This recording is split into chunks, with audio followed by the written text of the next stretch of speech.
District.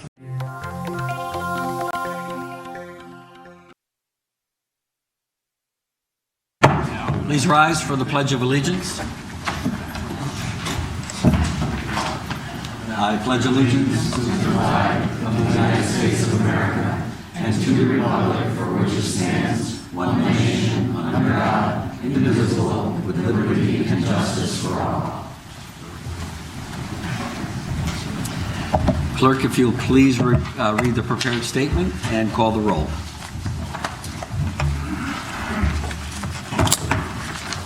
July 23, 2019. Please be advised, this meeting is being taped for audio and video broadcast. The meeting will also be closed captioned. It's important that everyone speak clearly into the microphones and only one person speak at a time. Assisted listening devices are available.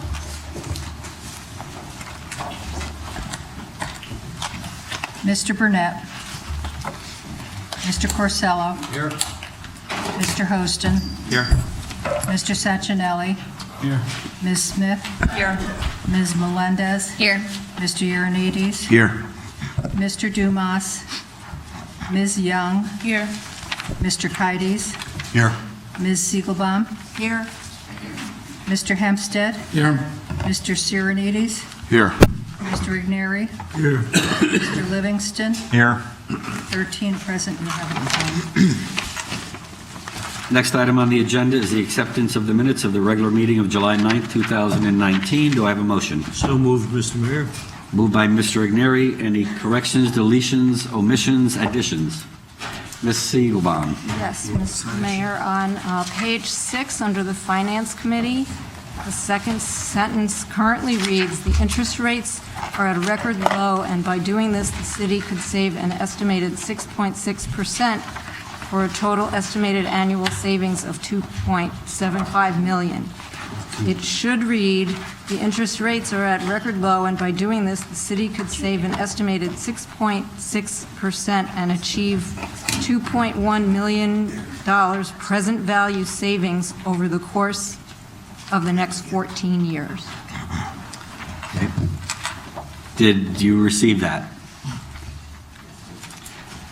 Okay, any further corrections, deletions, omissions, additions? Seeing none, all in favor of the minutes as presented, as corrected? Opposed? Abstentions? Mr. Hempstead and Mr. Ioannidis abstain. We're going to begin public participation. I did want to announce, however, that this afternoon, in discussions with Mr. Frank Farraker and Mr. Mark Allen relative to two of the major issues facing the Wall Street Place, I have asked the council to table the item until September 12th. We will still have public discussion tonight on that issue, but we are looking at working on the design issue, which seems to be a major issue, as well as how we maintain that area as an arts and cultural center. And Mr. Farraker and Mr.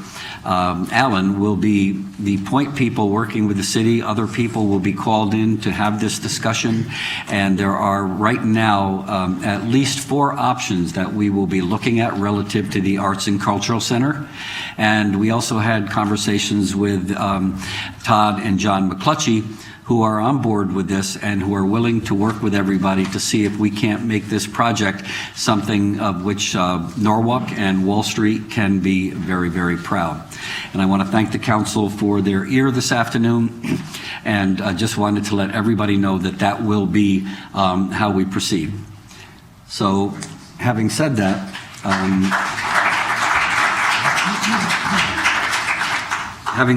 we will now ask for public participation. Lee Levy.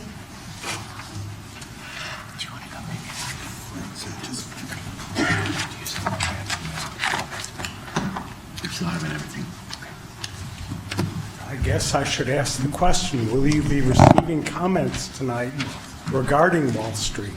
Well, yes. Okay. Oh, yeah, it's still on the agenda. And just so everybody's clear, we're going to have a complete presentation of the whole project so that people who might not have been here in the past will have an understanding of what this project is and what it isn't. Very good. Good evening, Mr. Mayor, members of council. My name is Lee Levy. I'm a registered architect residing and working here in Norwalk. Tonight I represent the Norwalk Preservation Trust, which has been involved in Wall Street and its design elements for years. Our comments tonight are very basic. We feel that the building proposed to replace what is commonly known as the plywood or Tyvek temple is improper, it's banal, and derivative in design. Buildings similar to this can be found throughout Stamford, parts of Norwalk, and I dare say around the country.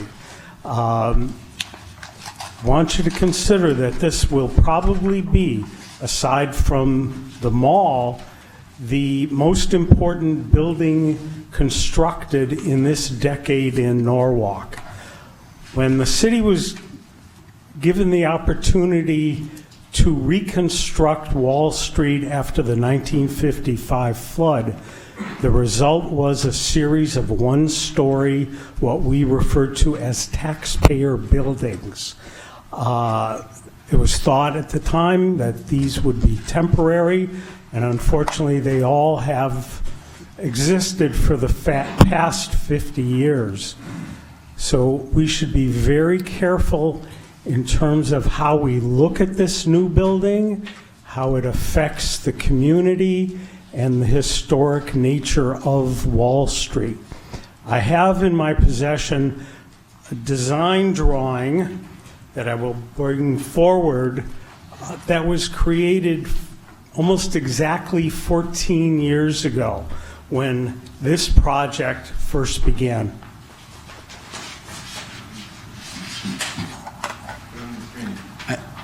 I think those are perhaps the same ones that we saw from Mr. Bryant. Yes. Yes, right. We have seen those?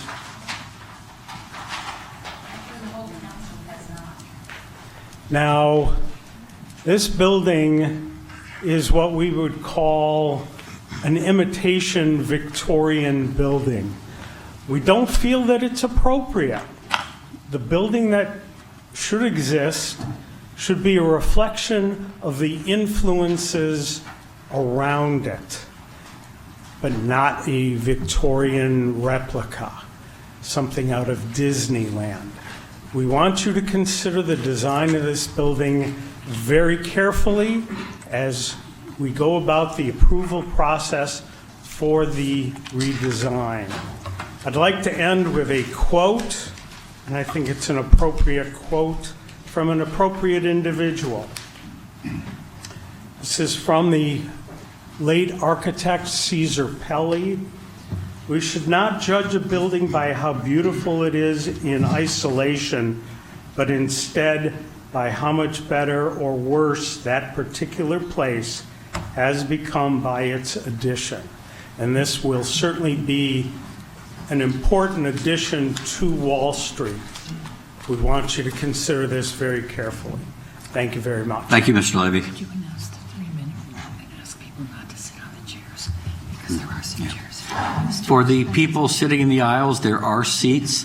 The fire marshal always prohibits us from having people sitting in the aisles in case there's an emergency. So there's some seats over here and down in front, and there's some seats over there in the back. Thank you. Bill Kuddick?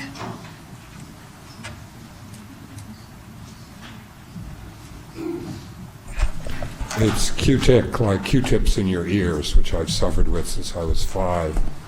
I'm a Norwalk resident living at 41 Orchard Hill Road. I've sent emails to all of you over the past 2 days. I hope you've had time to look at them, and if you haven't, you might after I speak. This is about Wall Street Place, so I'll make it really brief since you have decided to table it. And that was, I'm a retired reporter for the New York Times, and I shamefully was unaware of all of this until yesterday morning, literally yesterday morning, when someone sent the change.org petition to me to sign.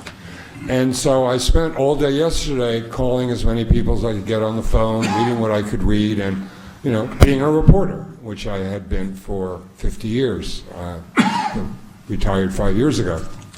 And what I discovered was something I think all of you already know, which is that job number one is that Wall Street Place has to get finished as soon as possible, because the teachers and firemen and policemen and other employees of Norwalk should get to live in the town that they serve.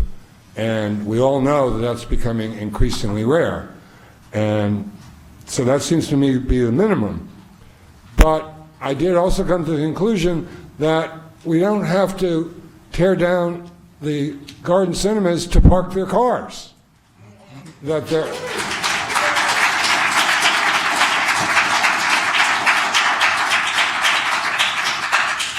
and that there is, in fact, a fifth alternative, Mr. Mayor, in addition to the four that have been laid out to you, which is so incredibly simple it staggers the mind and is a win-win for everybody.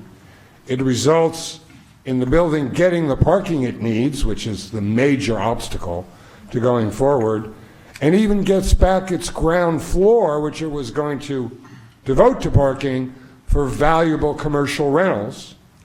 The Garden Cinema gets to be run by the new nonprofit that I'm sure you're aware of, that Mark Allen got approved just yesterday, and really everybody wins. And I won't steal anyone's thunder, because the solution to this problem that really hasn't been presented before is sitting in the room. And it's so simple, I'll just let him tell you when you get to his name on the list, and I thank you for listening to me. Thank you.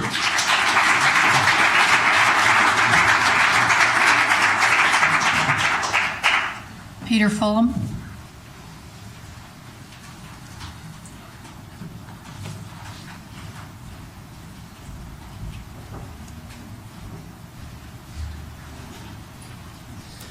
Well, it's really great. Things have changed since the last time I was here, and I couldn't be happier about that.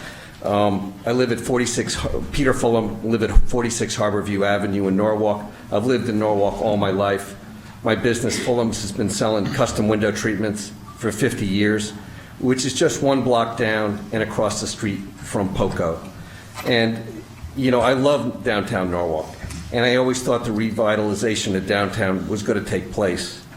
It's starting to happen, but what I saw before was going to stop that. I thought it was really, really wrong to take down the cinema. It's just such a beautiful asset.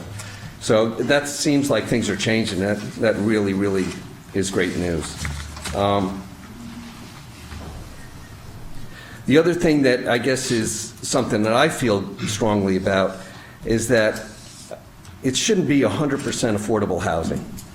For retail, for the restaurants, for the businesses to really flourish, it needs to be a mix. For it to be 100% affordable housing, I don't think accomplishes that. We just need to really look at that, you know, more. And otherwise, it seems like everything's moving in the right direction. Thanks. Thank you, Mr. Fulham. Deborah Goldstein.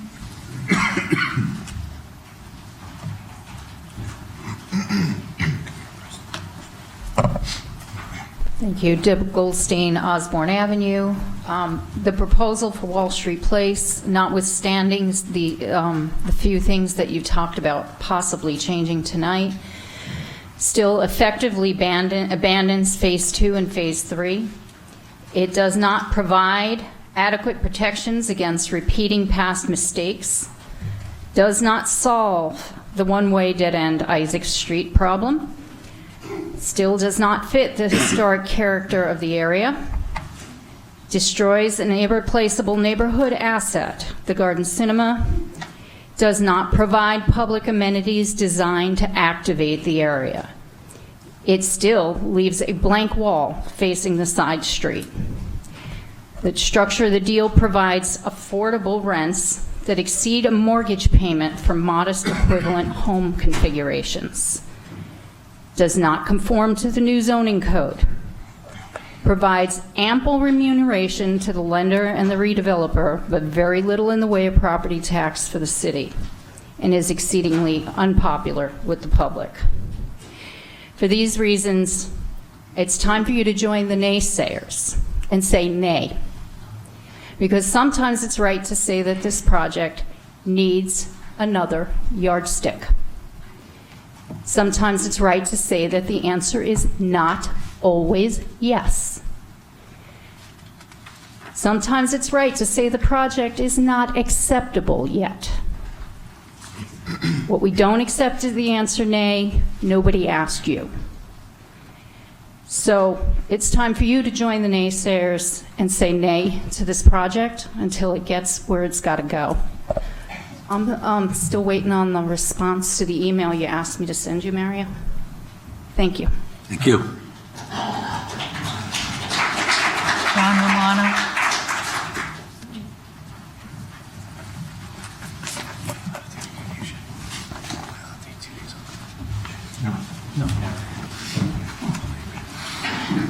John Romano, 179 East Rocks Road.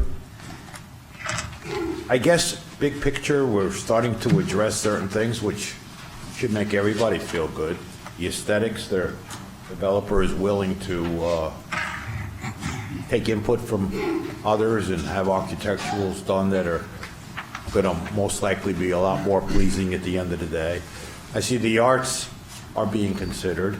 The cinema as part of arts is being considered, so those areas have been touched on already. To me, I'm very simple.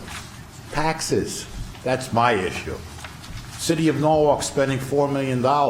You guys now have, in my opinion, a clean slate, an LVL that got ripped up a long time ago.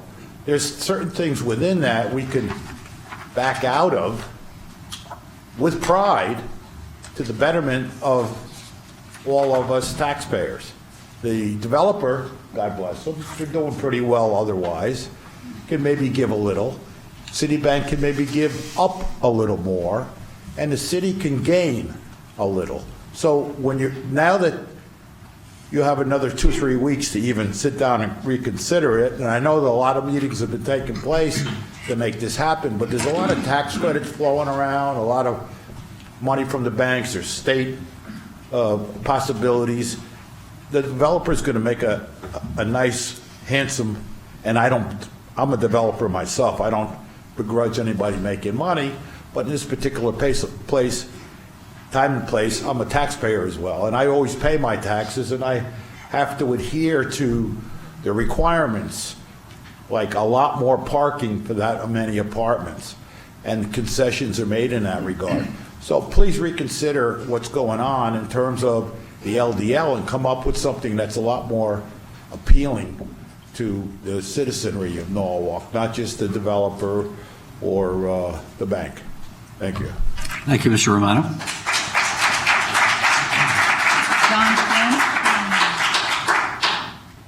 John Flynn?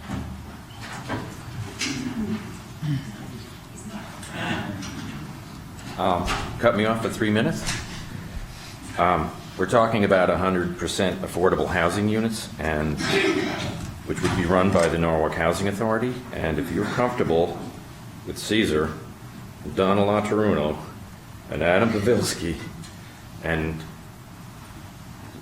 Brenda Pillen-Williams running that thing, these are cassettes of Brenda Pillen-Williams saying that 18-year-old boys can sleep with 12-year-old girls and not lose their Section 8. So, what I'd like to start with is, if McClutchy gave $30,000 to the DNC or the DSCC, and the treasurer is in the room, why did the minutes of the ordinance committee state that, excuse me, sorry, word for word,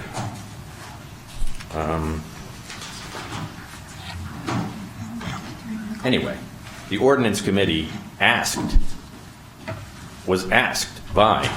the ordinance committee asked the ethics board to expedite the changing of the ethics guidelines, when in fact, 4 lawyers from the city have ethics complaints against them. One dates the woman who got the $30,000 from McClutchy. The other attorney is, 3 of the attorneys are the boss of the 4th attorney who handled all the 4 complaints out of 13 complaints, which have been shelved since October. I have to think there is a reasonable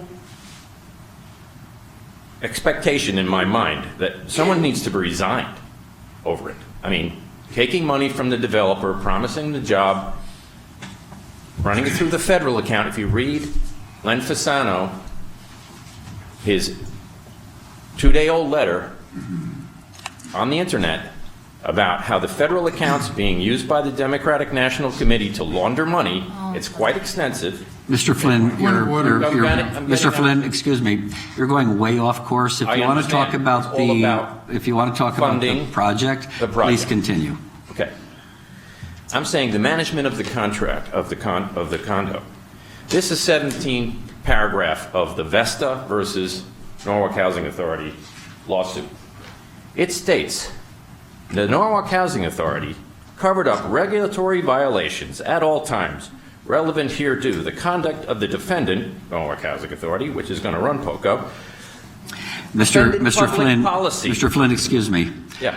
You are now at 3 minutes. Okay. And you're going off in a topic that About the is management of the the Norwalk Housing Authority is not going to manage Wall Street Place. Okay. So Excuse me. you're now over 3 minutes. Would you Okay. please wrap it up? I will post about it. You can read it on my page. Thank you. Elizabeth Greenwood.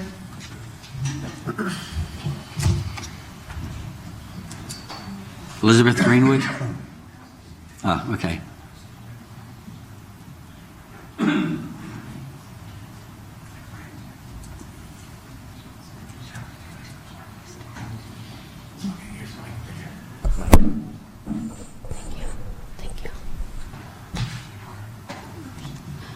Hello, Elizabeth Greenwood, 71 Osborne Ave.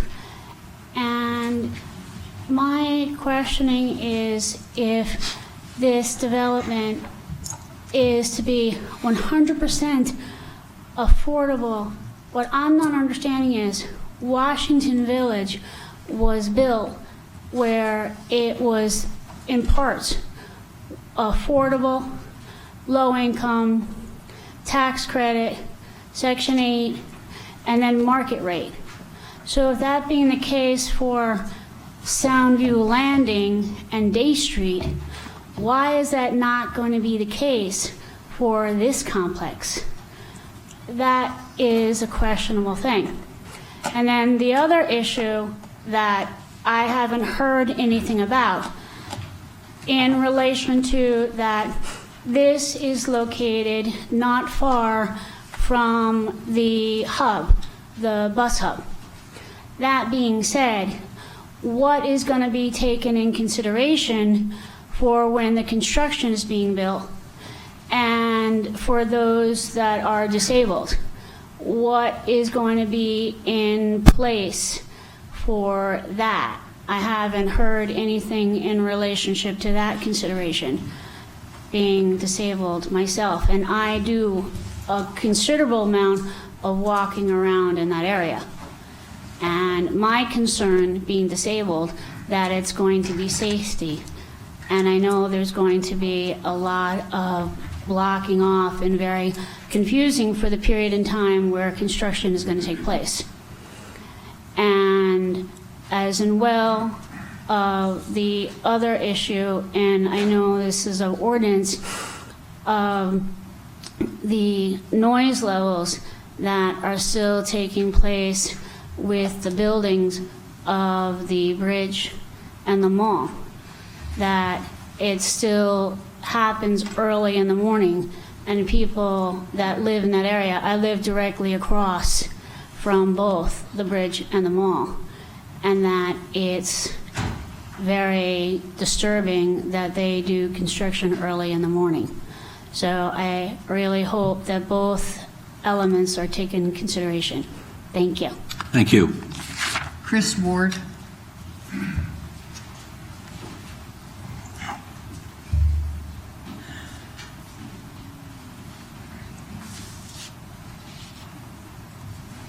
Good evening. My name is Chris Ward. I live in Stamford, but I teach part-time at Norwalk Community College. I'm an independent filmmaker, and I've actually shot film projects in Norwalk, which is a lovely town. My wife and I love coming here. We brought my daughter here. We come all the time. I think You're welcome to move here. we may, because we spend more time here than we do in Stamford. And of course, an important part of that is the Garden Cinema, and that's why I'm here to advocate for that wonderful art house. I know you're thinking, well, it's movies, you can go see them anywhere, but that's not quite true. Most of the art houses have closed down. There are very, very few that have multiple screens. And then I know another argument might be, well, you can watch them on cable or Netflix or Hulu.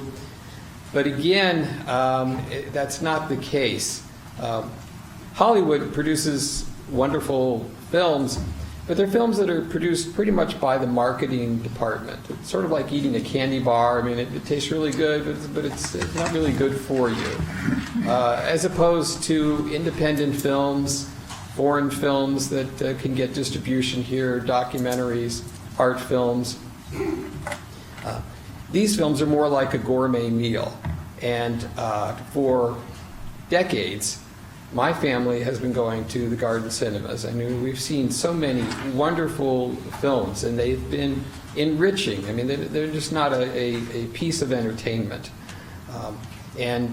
We were just so sad to hear that the theater is closing. I think it is a big mistake, and I think you should find a way to keep that theater open. It is a jewel in Norwalk. It's a jewel in the state of Connecticut, and it would be sorely missed. Thank you. Thank you.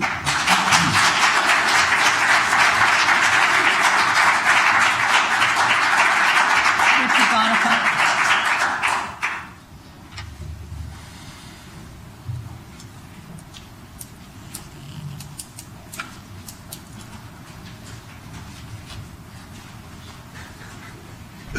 Good evening, Rich Bonifant, 17 Park Hill Avenue. Nice to see everybody. I can't say I watch that many foreign films because I like them in English, but other than that, there's a lot of people that like it, so, go for it. I appreciate that you actually must have listened to the public somewhere in there, and you decided to go back a little bit to the drawing board and rethink some of these facade and arrangements and the retail and all that kind of things. That's good. But I think you ought to take advantage of the opportunity to make these changes. John Romano over there had a great point about our taxes, and this is not a tax-friendly kind of thing. The people who do pay, like property taxes, are going to be subsidizing this, and we're kind of getting sick of paying ours and somebody else's too. We do say that we're trying to attract families to Norwalk, and you could never say you don't want families in Norwalk. But they come anyway, and our schools are filled. And I'm looking at this project that it's just another place that we're going to be forced to. We're already taking a park away in South Norwalk to build another school there. I'm wondering, where are the kids going to play when they live in this apartment complex at POCO there? Where are they going to, run around in Milligan's parking lot or something? I don't know. Where will they play? So, what school will they go to? Anyway, good luck with all you're trying to do, and see you soon.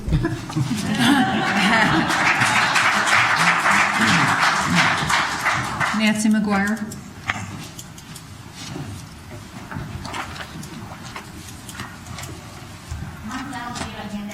Sure. Okay, so I only have 4 copies of this one. You may not want to see it, but it'll be up here. Hi, Nancy McGuire, 64 Wall Street. I'm here tonight as a member of the Wall Street Neighborhood Association to support the petition to save the Garden Cinema for use as a nonprofit community center, et cetera, and possibly as part of the new development. As an added note, I'm here on a personal level to encourage more research before approving this particular development. I'm not against affordable housing by any means, and the McClutchies have done great work throughout the state of Connecticut. For one, the Garden Cinema, with its tiny 7,900 square feet of retail space, currently pays about $3 per square foot in property taxes. The new development will wipe out that building and add in a parking lot to his property and pay the city about $175,000 a year.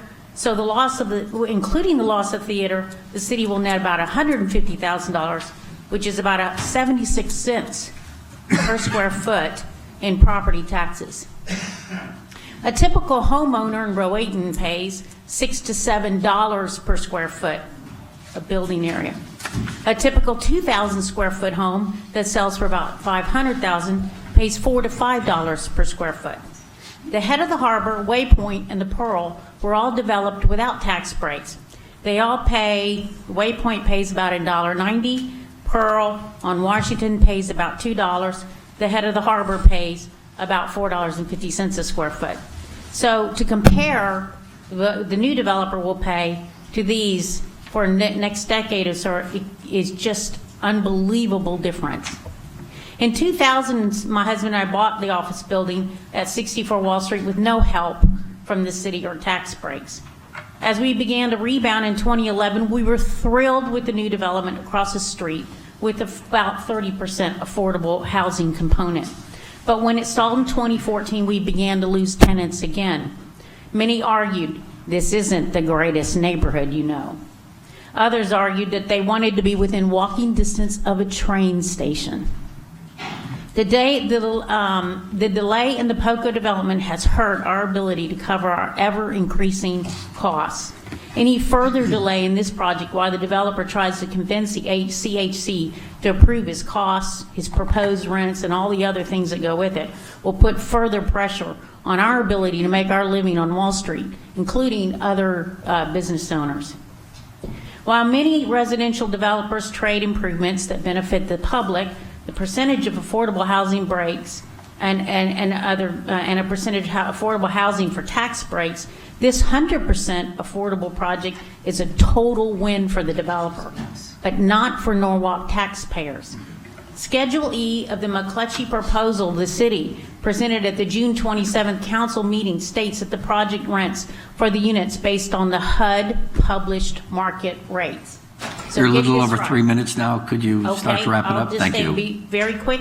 I had a look at one-bedroom units around the Norwalk, and I did print them for you. I only found one unit that lies above the POCO published rent. The published rents that will be used for this Wall Street place. For the 2 bedrooms, there were only 2 units higher than the range of the POCO. There were 58 2-bedroom units, 61 bedrooms, and 49 3-bedroom units, and all fell within the range that they're offering at POCO. Now, the developers don't do this. They haven't done anything wrong, but these are published rates by HUD. Last paragraph.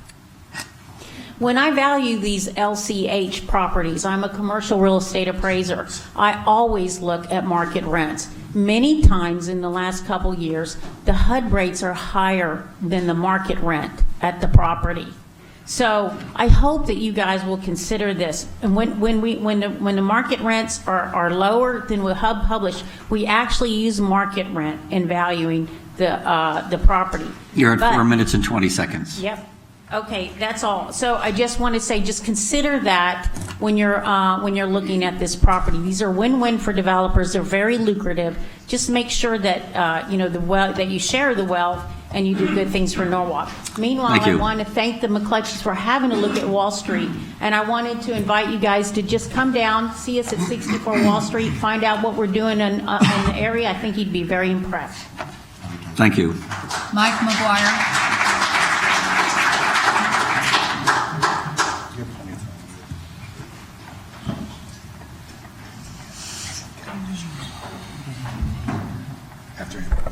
Michael McGuire. I will try to be really short to make up for the long side of the other thing.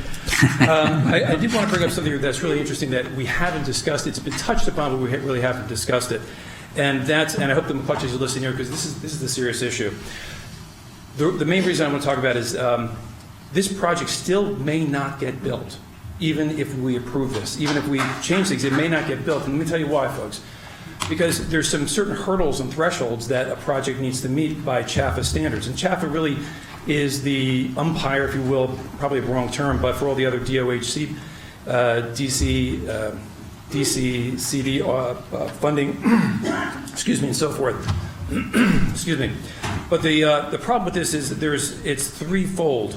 And what happens is that before they can go for a 4% financing issue, and I hope you guys, this would be great to clear up because I'm right across the street.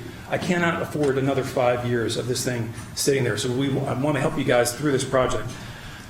The issue is the ongoing lawsuits are a no-starter for CHAFA. They're not going to do it with these kind of lawsuits. Number two, the zoning issue. They absolutely have to have zoning corrected. But going back to number one on the lawsuits, it's 2 to 3 years away the way they are. I would encourage you to work those out as quickly as possible because this project cannot get started until they're done. The third thing is the overall cost at $800,000 per unit. And we don't have the overhead here, but I pulled a bunch of things that came out of your particular packet, and that's all the other ones the McClutchies have done. They run $264 a unit, $308,000 a unit, $367,000 a unit, $250,000 a unit, and then at $800,000 a unit. Now, why I bring that up is because CHAFA, through their Connecticut Housing Finance Authority 2019 cost budgets, as well as their policy statement, which is, I guess I can use it, you can hear it, oh, there it is, okay, thank you. You can see all the purple pages here that's all about controlling costs. And the reason is low-income housing tax credits and these issues are a very finite resource, so they scrutinize every project. A project at $800,000 a unit is going to be very challenging. I spoke with the folks up at CHAFA. It's going to be very challenging to get over those hurdles. It could be done, possible, but it's going to be heavily scrutinized. And we can't, from a timing perspective, we just need to get this thing going. Anyway, thank you for your time. Thank you, Mr. McGuire. Lisa Brenton.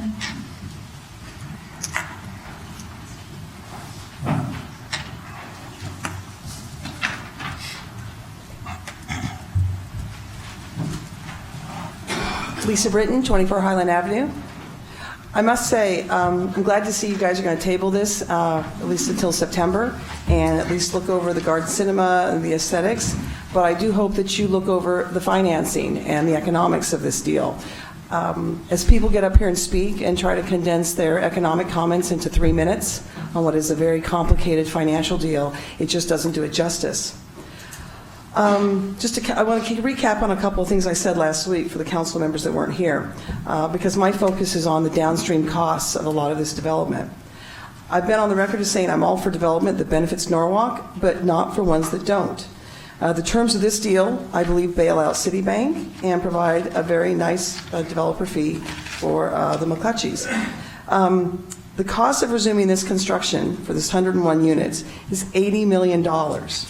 That's roughly $800,000 per unit and 15 years of tax credits. I want to know in this room, how many people in Norwalk live in an $800,000 house? And we're talking about an $800,000 apartment, an $800,000 affordable apartment. 90% of Norwalk's revenue comes from basically Norwalkers to support our city operations. When a new development doesn't pay its fair share, it becomes more of a burden for those who are. Mismanagement in Connecticut has landed us in trouble and unable to attract businesses or jobs.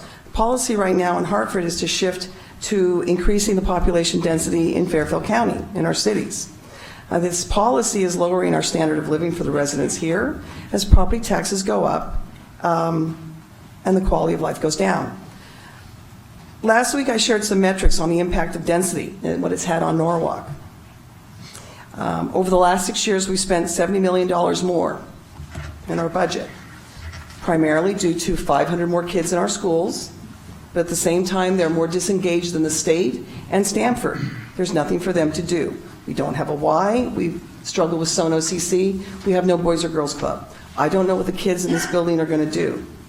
We have increased our lawsuits from 139 to 400. We have more drugs. We've gone from $425,000 to $1.8 million in drug confiscations. We've got more first responder calls, and we've added another minute to our calls for the fire department. Bigger isn't necessarily better, and increased density is not free. And all the master plans in the world won't make any difference if we don't get the fundamentals of our land use and our downstream costs right. POCO right now is a poster child for a bad land deal. And so I'm very glad you're going to table this and look at it over the next few weeks. But you've got to look beyond just the aesthetics and obviously hopefully saving the Garden Cinema. You've got to look at the financials of this deal. Thank you very much. Thank you.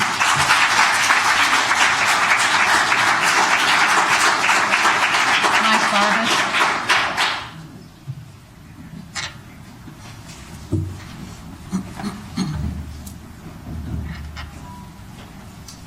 Good evening. I'm Mike Barbas, 7 Ridgewood Road. I'm here as chairman of the Board of Education. As you know, there's been a lot of discussion about the impact of apartment construction on our public schools enrollment. The redevelopment agency has thrown out numbers. I'm not sure where they get them from because they aren't coming from us. So I went to work seeing that this public hearing was tonight. And based on the enrollment in the last school year of 18-19, we have 94 students from the apartments that have been built. So that's costing us about just over $1.6 million for those 94 students. And those are mostly buildings that are paying, full freight. And then I went to the district's demographer, Malone & McBroom. They do it for most of the school districts in the whole state. They recently did an updated utilization plan and demographic update in May. And I went back to the head demographer there, Mike Zuba, and I said, okay, I know there are these different formulas depending if it's market rate apartments or affordable or luxury. These are all going to be affordable. What are the numbers? And I thought you would want to know these numbers. They're going to be 12 three-bedroom units. Those would generate 5 to 12 students. There are going to be 68 two-bedroom units. He says that would generate 19 to 31 students. And there'll be 21 one-bedrooms, which would generate, he says, 1 to 3 units. That's a total of 25 to 46 students from this 101-unit building. The cost of educating these students, now, mind you, this property is supposed to generate $195,000 a year in taxes.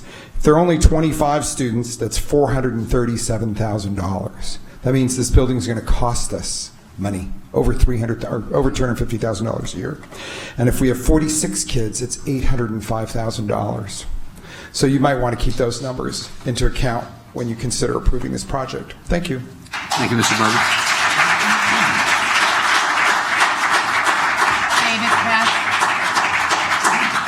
David Katz.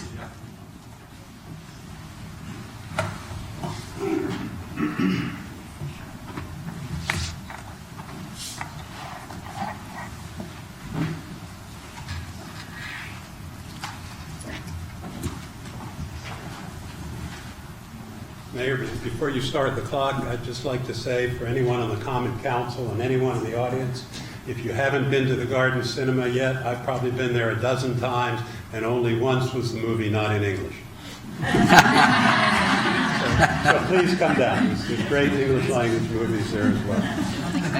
My name is David Katz. I live at 9 Cabaret Road. I lived in Norwalk for 12 years. It was several years after I lived here before I set foot in downtown Norwalk. I drove through it, but the thing that actually got me to start walking around and being a customer downtown was when someone recommended me to the Garden Cinema. And that's continued since, and I've continued to explore downtown Norwalk as a result of that. The Garden Cinema is culturally valuable to Norwalk in general, and it's an important draw to downtown, and it should not be lost from this community. Let me also say, in my career, I was a commercial real estate lender for over 40 years. And I approved LIHTC loans, low-income housing tax credit loans, such as the POCO deal, for 2 national banks in the 90s and the 2000s. the LIHTC deals, the tax credit deals, are structured so that they are so lucrative for the tax investors that the lender banks on these transactions quickly just started investing in the tax credits themselves. Initially, they marketed them to their customers, but when they saw how lucrative they were, they just took them in. Excuse me. The part of the reason for that, of course, is the risk that if something goes wrong on a deal, the investor loses all the tax credits. Not only the ones going forward, but the ones that they'd already earned. They are clawed back. I'm not sure if that's still the case, but in the 90s and 2000s it certainly was. Along with that, they can lose their entire equity investment. So the risk in these deals has to do with executing according to the development agreement, and particularly for the lender, monitoring that the borrower is executing according to that agreement and not in violation. The parking plan, as I understand it, for this deal was approved and in place, not executed, but the steps in place and part of the conditions when the deal was approved. So what happened here was improper execution by the developer and improper monitoring by the lender. The lender has the ability to stop a project and not get in over their head if conditions aren't met as they go along, and that almost certainly is what happened here. It is not the City of Norwalk's obligation to bail out the lender on this project. I understand that we have a project that's part built, that's in place, that we all wanted to move forward. We need to make the best of it for the city, but what we don't need to do is minimize Citibank's loss on this project. And You're at 3 minutes and 15 seconds. I'll wrap up. I'm sure there are other ways to solve this problem other than losing a culturally important asset to the city of Norwalk. They may cost Citibank a little more, and we all want Citibank to continue to finance projects such as this in our community, but there've got to be other ways than losing the Garden Cinema. Thank you.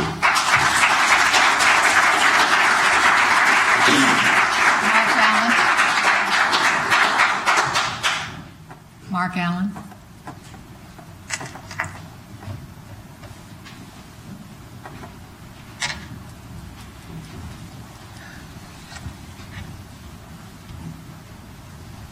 How are you? I'm Mark Allen at 31 Isaac Street. And I kind of don't have any prepared statements for you because I come here today to ask you to table this, to give us time to work with the McClutchies to consider how the arts can be elevated in downtown Norwalk. So you've saved me from having to do that. But I just wanted to tell you a short story. I'll keep it under 3 minutes. You know, I lived in Norwalk once before. Not a lot of people know that. I lived here in the 90s. I was a commuter, typical commuter, and I hated it. And when I left Norwalk, I would have never thought in a million years that I'd be back living here, much less happy, involved, and working in the community. And when my partner called me on the phone, my business partner called me on the phone about 7 years ago, he said, I got this amazing industrial place in downtown Norwalk. I said, where's that? He said, downtown Norwalk. I said, I'm sorry, I don't know where that is. He said, by the Garden Cinema. I said, oh yeah, that's cool. I remember the Garden Cinema. So I said, absolutely not. I wasn't interested. And it took him 6 times asking me to come visit and check it out. Finally, I did.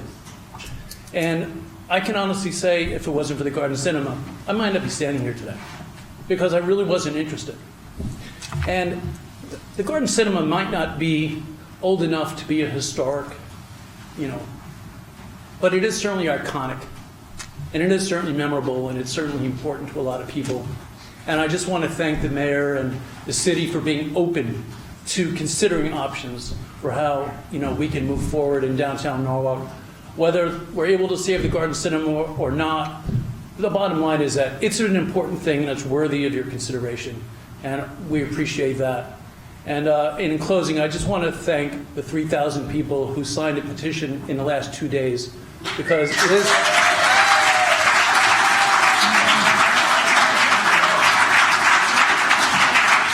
simply because the people have said, we have a voice, we want to be heard, and thank you for hearing the voices. Thank you, sir. Thank you. Frank Farrakhan.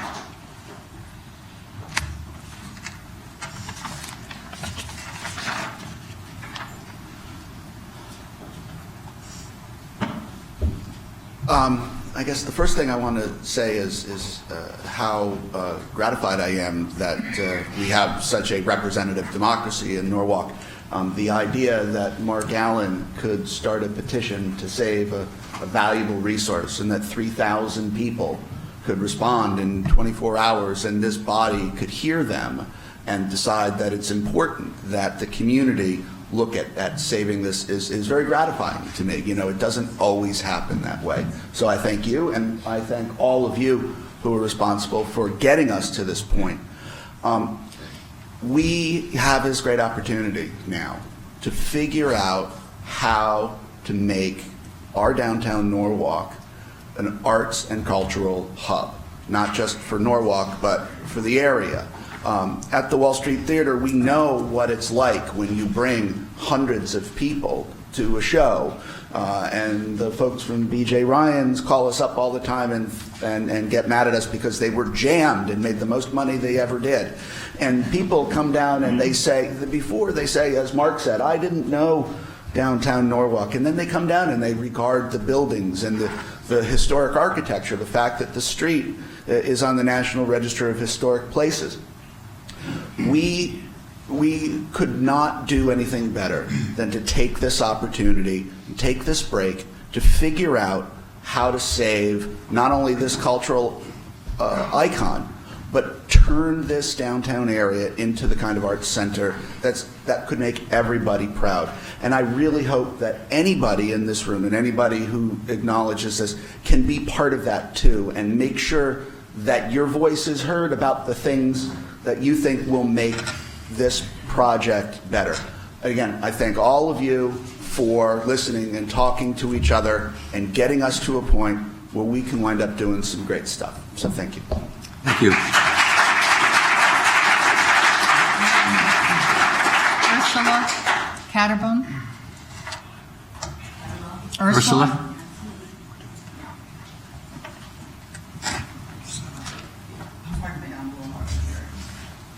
Me too. Ursula Catterbone, 294 Newtown Avenue. In light of the announcement by the mayor of the discussions for how to serve the arts in the Wall Street neighborhood, I think that's really a step in the right direction. But I hope that you would include in the discussions a very strong emphasis on keeping our garden cinema. Forgive me, but some of my comments might be redundant in light of that announcement. The proposal of the Wall Street Neighborhood Association to use the theater for a film arts center is very exciting and perfect use for the garden cinema. It would add to Norwalk's growing reputation as a city that supports theater arts. Norwalk's Recreation and Parks sponsored Carriage House Arts Center and other live community theaters in surrounding towns are supported by a large population in this region of live theater patrons. This area also boasts a large number of actors and other theater arts talent who either volunteer at our community theaters or visit our live community theaters. These theater people are huge film buffs. Listening to them talk film, you'd almost think you were in Hollywood. They would come out and support a film arts center. So Norwalk has the delightful Carriage House Arts Center for live plays and musicals, and we have the wonderful Wall Street Theater for concerts and other live entertainment. But a film arts center would be the perfect addition and the perfect complement to our town's theater arts culture. And the Garden Cinema is the perfect venue for a film arts center. It would also bring a large number of film buffs from Norwalk and surrounding towns to the Wall Street area restaurants and businesses. For whatever it's worth, Norwalk would also have bragging rights for having the only film arts center in this area.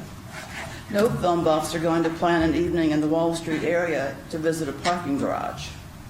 No one is going to look at a parking garage where the Garden Cinema once stood and say, Weren't Norwalk city leaders wise in letting that old movie theater be demolished and having the garage built in its place? So please, I would ask you to be prudent when you're having your discussions about the arts, how to serve the arts in the Wall Street neighborhood. Please be prudent and make the decision that the residents are clamoring for and keep the Garden Cinema. Thank you.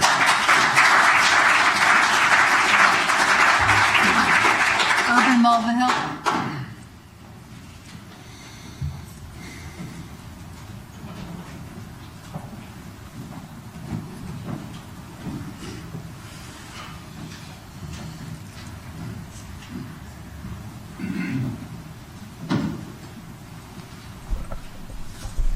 Urban Mulvihill, 50 Quintard Avenue.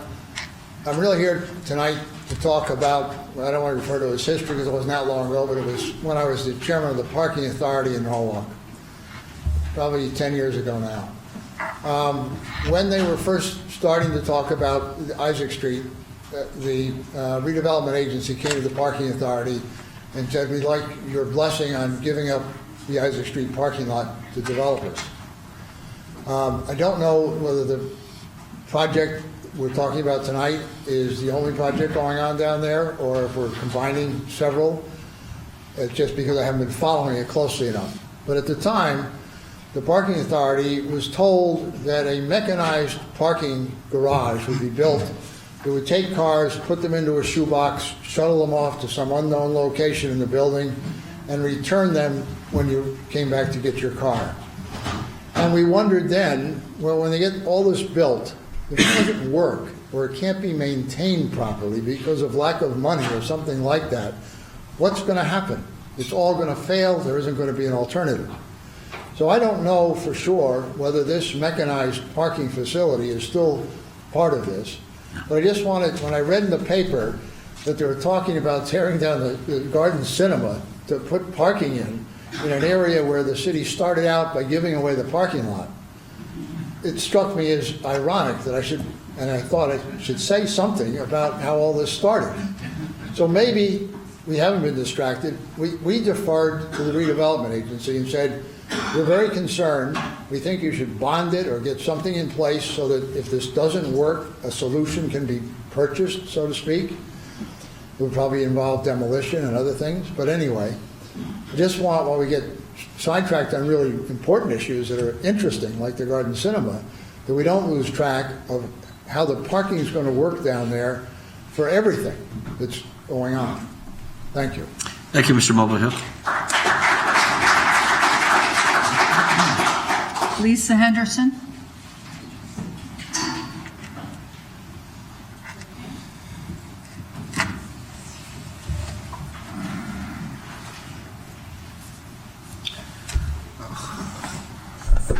Thank you. Good evening.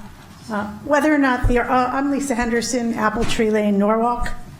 Whether or not the architectural design is enhanced, I'm still here tonight to voice my opposition to moving the POCO plan forward for the many obvious reasons expressed many times by many Norwalkers. The plan does not benefit the taxpayers of Norwalk, specifically the 100% affordable housing piece and the tax breaks for the developer. Norwalk taxpayers deserve better than this. Thank you for your time. Thank you. Diane Loricella.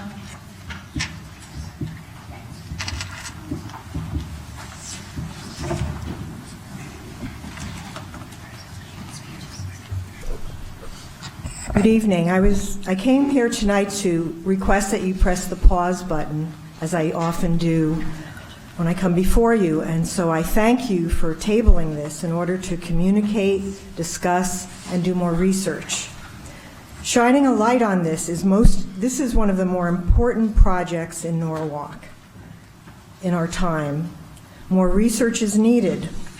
Please ensure that the 4 or more alternatives will be presented to the public in a timely fashion, and make sure that we know how and where to advise you on our ideas. for one person particularly, but this is not public housing. Now, I myself always look for affordable housing. I wanted to have you discuss the value of independent research like our UConn economists, Joe McGee, who is in Stanford, and others, to see how you can make this deal fairer to the taxpayer. The McCletchies, why I thank them for their open-mindedness in coming to the table and now looking at the Garden Cinema, they also need to understand that the taxpayer counts as well. So they have to come more to the middle by reducing the length of years that they are forgiven taxes and have the rebate. I think you have to, of course, take a look at the demographers about the students, because that is important for all of the taxpayers. I think you have to discuss also that the Garden Cinema is a community asset, and I don't know, and I was going to ask you how many of you have ever been to the Garden Cinema. I'm not going to ask you to raise your hand. I hope you go there at some point if you haven't already. It's a place for all of us to talk together. People crowd there before the many movies. It's a multi-screen. Some of you were told, hey, the smaller theater that the same owner had failed in Stanford. Well, you have to examine all the reasons for that before it's just brushed off. The one in Norwalk has been a center of activity for taxpayers and also out-of-towners that make Norwalk terrific and stronger. Consider not only affordable housing, consider reinserting up to 25 or 30% market rate to make this deal better for the taxpayer. Look at the, and I want to tell you that I agree that density puts feet on the street. I'm a renter, and some folks here have said you don't need any more rental properties. The trends are that rental properties are what people are looking for in different generations. So I applaud you for sticking with that, but you have to make it fairer for the taxpayer. Two more things. Lastly, You're at 3 minutes and 10 seconds. Okay, I'll wrap it up. Citibank has caused this. They have backed you all into the corner. They must lose more than the taxpayer here because they did not manage the project. You have the power. I don't want to see what happened at the mall with the LDA and the planning committee happen again. Instead of using may in the language, the legal language for this LDA, you have to use the words must. And if that isn't something that the staff agrees to, then get an independent counsel, an independent third-party opinion, because we have to remember who brung you all to the dance. It's the taxpayer, and we have to make this fairer to us than Citibank. Thank you very much. Thank you. Donna Smirniotopoulos.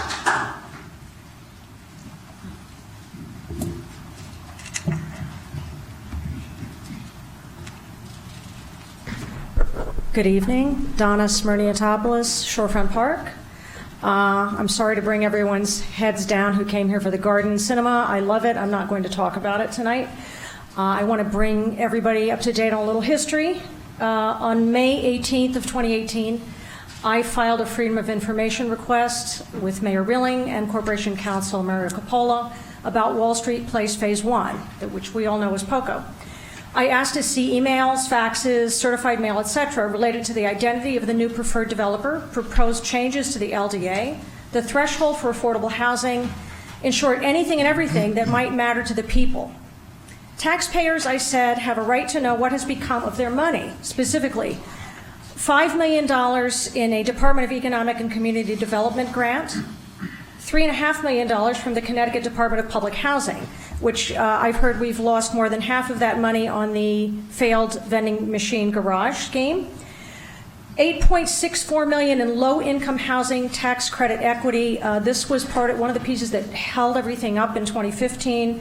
One of the many times that they were given extra time to extend the project. That $8.64 million translates into many millions more for whatever bank is spinning it off. And the last time I checked, they were trading at 92 cents on the dollar. That's a lot of money because it's spanned out over a period of years, 15 years, 20 years. And then $4.4 million in funding from the city of Norwalk, some of which, maybe most of which, is still sitting in escrow someplace. So the pile of papers I uncovered, and which I shared with the press, contains some pretty damning information. For one, on January the 8th, 2018, more than 18 months ago, John McClutchy sent an email to Alicia King, and he said that Steve Hall of Citibank impressed upon me, I'm quoting now, impressed upon me the need to continue to show progress, as the bank is very concerned about leaving the building in its present condition for very much longer. That was more than 18 months ago. We heard something similar from Todd McClutchy last week, and I'm wondering what has gone on over there in the past 18 months that have kept it at a virtual standstill, that we can afford to leave that structure standing 6 stories high, out of code right now. You just changed the code in the CBD. How is it any better today than it was 18 months ago? Because it sounds like it was about to fall down then. So it's got to be a lot worse now. Alicia King forwarded this email to Mr. Coppola and Mr. Sheehan with the question, how should I respond? It was then on January 8th that Tim Sheehan dropped the bomb we all knew was buried somewhere in the pile of non-disclosure negotiation detritus. Quote, as we all know, JHM has very strong ties to the Malloy administration and time is ticking on that clock. His point that this project needs to be reactivated under this governor, I fully agree with. Now, that was probably because the LIHTCs were going to expire and maybe somebody was worried that they wouldn't get renewed under a Republican governor in case one was elected.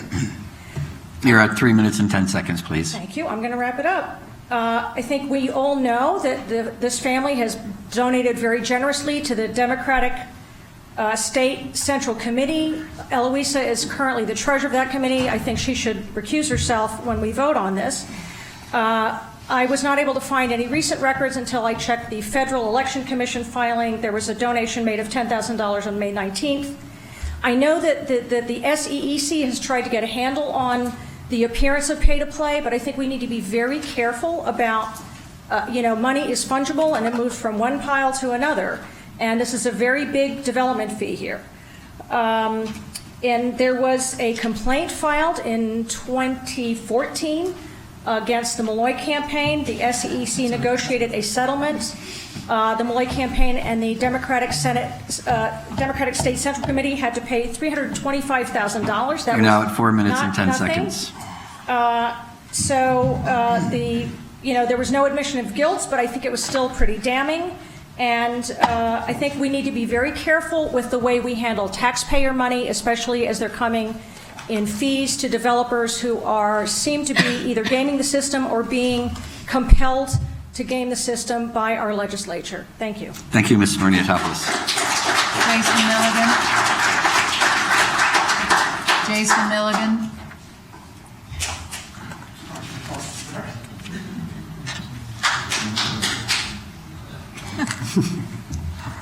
Good evening. I am very proud of you. I could talk about this project, these properties, for a long time, and I don't have to tonight. And I will tell you, my main office is at 11 Belden. I own property at 67 Wall Street, 69 Wall Street. I own 21 Isaac Street, 23 Isaac Street, 22 Leonard Street, 31 Isaac Street, 51 Isaac Street, 91 Wall Street, 97 Wall Street, 5 Mott, 1 Mott, 9 Mott, 4 Berkeley, 31 Wall Street, 39 Wall Street, High Street, 83 Main Avenue, 59 Main Avenue, many others. I have a stake in that area. And I am so moved by you listening to the people and the people rising up that I'm going to make a public apology to 3 people. John Kaitis, I apologize for coming to your meeting wearing a Tyvek sweatshirt and being rude. Mara Coppola, I'm sorry for swearing at you multiple times and calling you names. Harry, I'm sorry for treating you badly from time to time and getting frustrated at you. I think you're a good guy. And I hope that this opportunity, where we have a pause, we can all get together and find a solution. I happen to own a parking lot that has 137 parking spaces. Besides the few kids that people have sent over to play over there, there's not a lot happening. It very easily could become the parking for the project that I'm not that fond of, but if it's what we all decide is what's best for Norwalk, I am amenable to finding a way to providing that parking, obviously for reasonable fees, and it's not going to be given away, but we have the opportunity. Let's sit down, let's put our heads together. We have a lot of stakeholders here that care, a lot of smart people, and I think together we can solve this. And I will like to thank my person who gave me my intro. I've met recently, Bill from the New York Times. He's a sober voice coming in from the outside who ascertained the facts pretty quickly, and he was helpful. So thank you. This will probably be the first time I finish way under time. And leave it Thank you.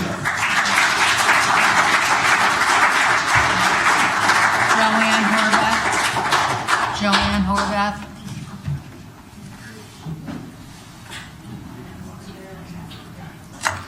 Are there any more up there? No.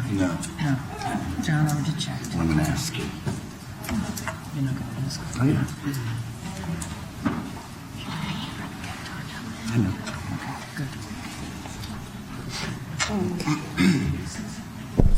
I'm Joanne Horvath, and I reside at 1 Cobbler's Lane in Norwalk.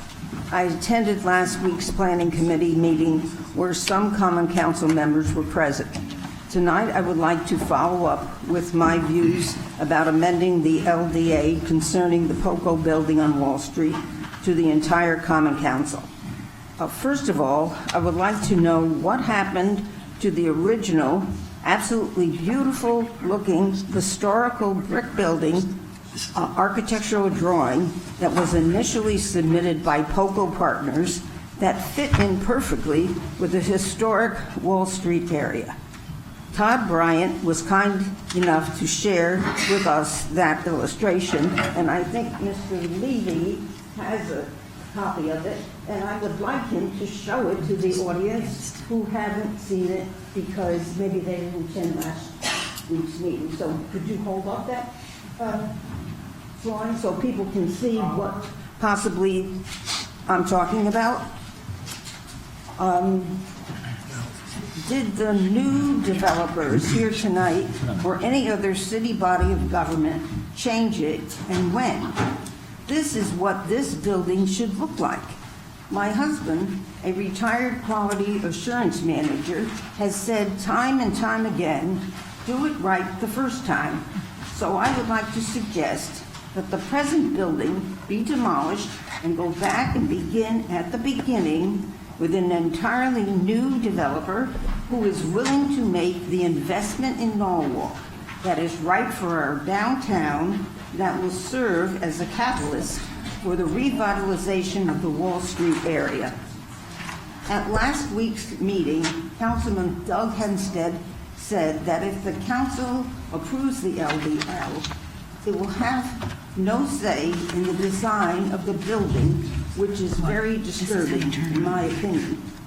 In addition, if the council votes to amend this agreement tonight, they will be agreeing that instead of Mr. McClutchley paying for a parking consultant, that the redevelopment agency will pick up that tab.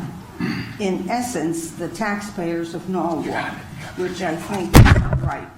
Furthermore, it is imperative that Isaac Street remain a two-way street, not a one-way dead end, since I do not think the fire department will agree to this. So I suggest the vote tonight, well, since you tabled it, to amend the LDL should be a no. Thank you. Thank you.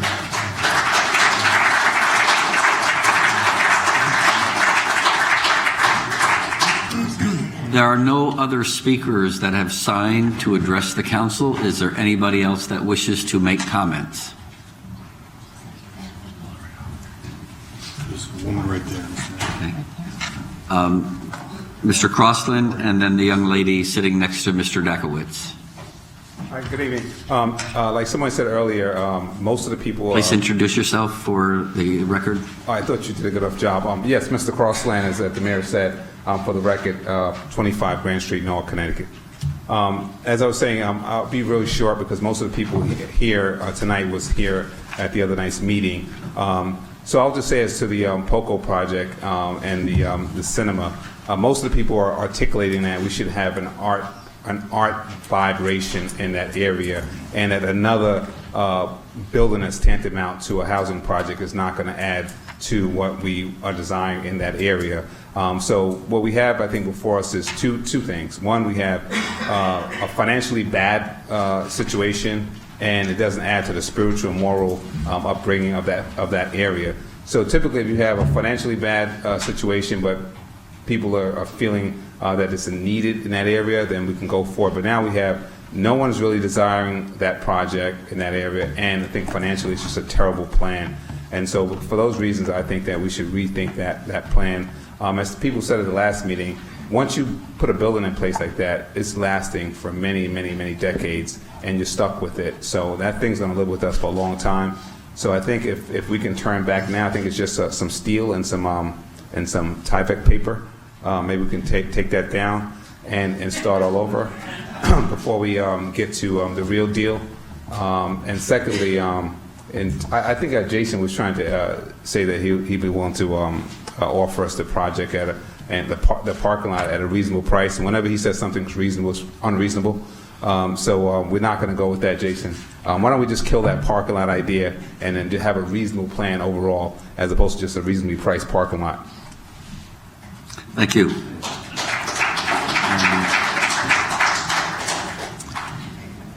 And if you could identify yourself and your address for the record. Sure. I'm Nancy Diamond, 88 Partridge Road, and I'm a Norwalk taxpayer. For the past 9 years, with a not-for-profit organization that I co-founded, I've been producing a film series at the Garden Cinema each fall. And each fall we have almost 200 people come and fill up that large theater and stop for dinner beforehand at Pontos and Fat Cat and Ahi-Ten and Barsugo. And the Garden Cinema has been an incredible partner throughout these 9 years. You've done a lot of work here. There's been a lot of discussion of ways to make downtown Norwalk more of an art space. And I would just urge you to consider including maintaining the Garden Cinema as part of that plan. I bring up a lot of young directors from New York City, and every time they walk in, they say, oh my God, this theater. You just don't see these theaters anymore. We need to move forward. We need to have progress, but we don't need to eliminate all of the past. And I'm sure there's a way that you can incorporate the theater as part of the ongoing plan. That's it. Thank you so much. Thank you.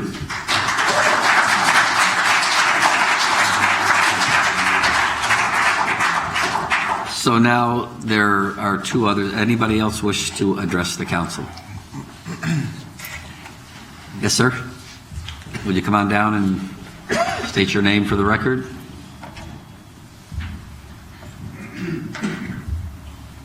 Yes, my name is Renee Fontaine. I'm from 65. I live at 65 Cove Avenue in Norwalk, Connecticut. I didn't expect to speak tonight, so I don't have anything prepared.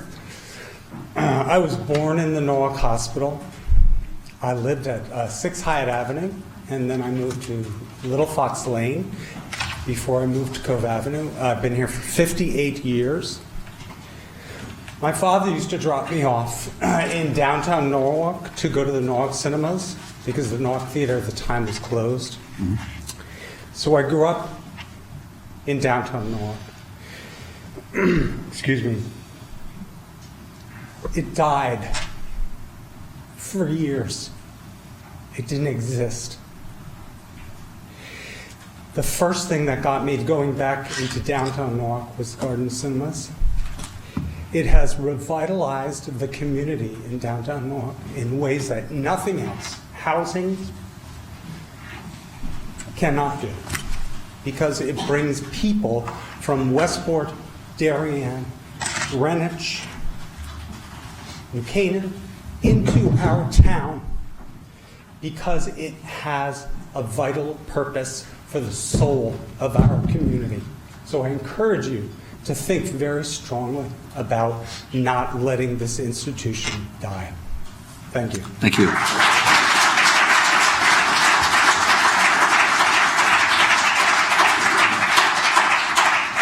Anybody else? 3, 2, 1. We'll close public session. Thank you.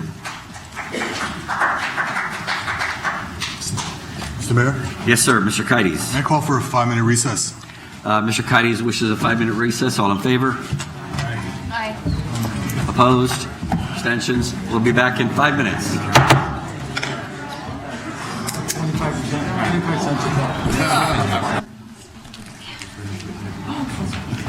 Next item on the agenda, resignations and appointments. There are no resignations. Appointments, we have one appointment and several reappointments. For the first appointment, Peter Smith to the Arts Commission. I'm just going to step out of the room. You were told to step out of the room. She's recusing herself. I'm recusing myself. Okay, I wonder why. Yes, okay. So, we have an appointment of Peter Smith to the Arts Commission. Mr. Livingston. Thank you, Mr. Mayor. I am very pleased to nominate Peter Smith to this position on the Arts Commission, and I want to say up front that although he is Ms. husband, he is eminently qualified in his own right. I mean, he is a lifelong fine artist, and a good one, I might add, with a Bachelor in Fine Art and Printmaking. He is passionate about fine arts and design, and I noticed when I was looking at the site for the Arts Commission, it says connecting arts with the audience. Peter runs a design and marketing business, a successful one in Norwalk, and he also has received many awards for his design and communication, so I think he'll be a terrific fit for the Arts Commission, and I recommend him highly. Thank you, Mr. Livingston. Further comments? He has to say. Ms. Melendez. I'd just like to briefly also add to Mr. Livingston's comments about Peter Smith. I've also had the opportunity to see some of his work, and I was completely impressed and see some of his work through his business. But I think when we on the Ordinance Committee took the task of making the Arts Commission an official commission of the City of Norwalk, we had people like Peter in mind. And I think that he would make a great addition to the commission and hopefully connect us with other people in his area that can also serve. So, thank you. Any further comments? Seeing none, all in favor? Opposed? Abstentions? Congratulations. In a minute, we'll bring you up to administer your oath of office, but in the meantime, we'll allow your wife to come back into the room. We didn't vote for him. You didn't get it? No, just the new part. Next, we have 3 reappointments to the Zoning Commission, and I would like to move them as a block. First would be Lou Schulman on the Zoning Commission. Next, Stephanie Thomas on the Zoning Commission. And third, Michael Witherspoon on the Zoning Commission. Do I have a motion? Mr. Mayor? Mr. Kites. Yeah, it's always easy to put forward a name of incumbent looking for a reappointment. So not only do you have their impressive resume, you have their work history and their experience on the Zoning Commission. And I've heard nothing but good things about these 3. So I would like to move the 3 names, Lou Schulman, Stephanie Thomas, and Michael Witherspoon. Thank you, Mr. Kites. Further discussion? No, you're the alternate. You're coming next. You're coming next. I too want to thank Mr. Schulman, Ms. Thomas, and Michael Witherspoon. Zoning Commission is not an easy task, and there's a lot of things that they have to look at. They have to really dig down into the weeds and make sure that it's compliant with all we have. So, and it's very difficult to find people who will serve on the Zoning Commission and other commissions. So, seeing no further comment, all in favor? Opposed? Abstentions? Motion carries unanimously. Thank you. And now, I would like to put forth the name of Frank Mancini as an alternate on the Zoning Commission for reappointment. Mr. Kites. Mr. Mayor, I think one thing you can say about Frank Mancini is his patience. Patient man, he's done great things. I've heard nothing good things about it, so I'd like to move his name forward. Thank you, Mr. Kites. Further discussion? Again, I too would like to thank Mr. Mancini. It's not an easy task, but to find good people to do good work, it's really challenging, and I think we've got a real good group of people here. So, seeing no further comments, all in favor? Opposed? Congratulations. And last but not least, we have 3 ordinance employees that we're putting forward for council approval. First one would be William Ireland, Chief Building Official. Do I have a motion? Mr. Hempstead, and then I just certainly support Mr. Island. I've known Mr. Island for several decades. I hate to say that sometimes. But I mean, Bill is a homegrown Norwalker who has actually was a plumber actually before, and certainly brought I think when he took over, a breath of fresh air in that department, brought some professionalism in that department, and taking on the new duties, and he doesn't like to give things up. With the blight ordinance, has done an absolute fabulous job with the blight ordinance, so I certainly support his reappointment. thank you. Further discussion, Ms. Young. So I'd just like to say that I've had the pleasure of working with Bill in City Hall. And I'll tell you, he makes it easy. So when folks go to the building department looking for permits and all that sort of thing, it's not an easy thing to deal with at times. But I think Bill just brings a sense of, I don't want to say warm, but he's just the person you'd want to talk to help you move you through that process. And I think he inspires his staff to be the same way in that department. I haven't had the pleasure of knowing him as long as you have, Mr. Hempstead, but in my dealings with him, he is an asset, a real asset to the city of Norwalk. So, Thank you. Further discussion? Seeing none, all in favor? Opposed? Abstentions? So carries. Congratulations to Mr. Ireland. Next is Assistant Corporation Counsel Brian McCann. Do I have a motion? I'd like to Mr. Corsello? McCann's reappointment. I've worked with Brian in my capacity here on the Common Council, on ordinance, on Parks and Rec, and I've got to tell you, it's a corporation council, and this city is a very busy office, yet he always finds time to return my call. I have questions for him, he researches them, gets back to me, and I see the way he negotiates. He has the city's best interests at heart. He protects us, and I wholeheartedly support his reappointment. Thank you, Mr. Corsello. Further discussion? Mr. Hempstead. Working with Mr. Cannon on the ordinance committee the last few years until he was smart enough, wise enough to be reassigned. I always find him very professional. I also found him very attentive to the details that were required in the ordinance committee and also responses to our requests. He's a great asset for the water. Thank you. Further discussion? Ms. Melendez. Very briefly, even though my colleagues took the words out of my mouth, like literally the words out of my mouth, I'll never forget when I first became the chair of the ordinance committee back in 2015, and Brian at the time was our staff, and I don't know if I would have really been able to navigate the position without you, Brian. I know you're not our staff currently. We have a different Brian.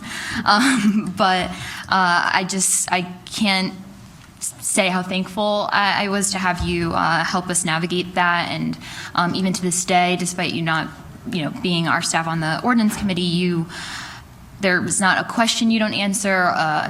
You get a call back from Brian like within a few hours, or as soon as he can. Which, as a council member, we're not at City Hall. We're pretty disconnected. We kind of really need those answers as soon as possible. And I really truly believe you make our job easier.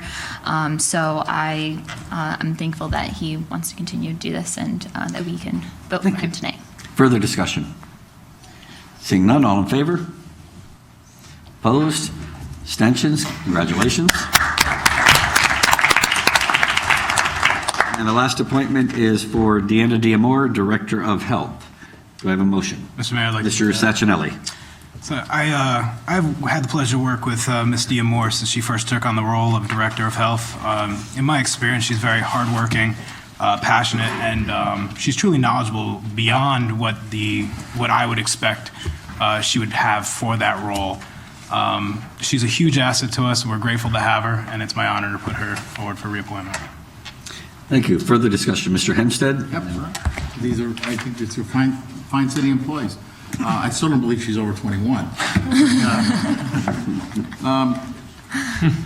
You replace somebody who had been there a long time, and I think you've certainly brought new energy to that department.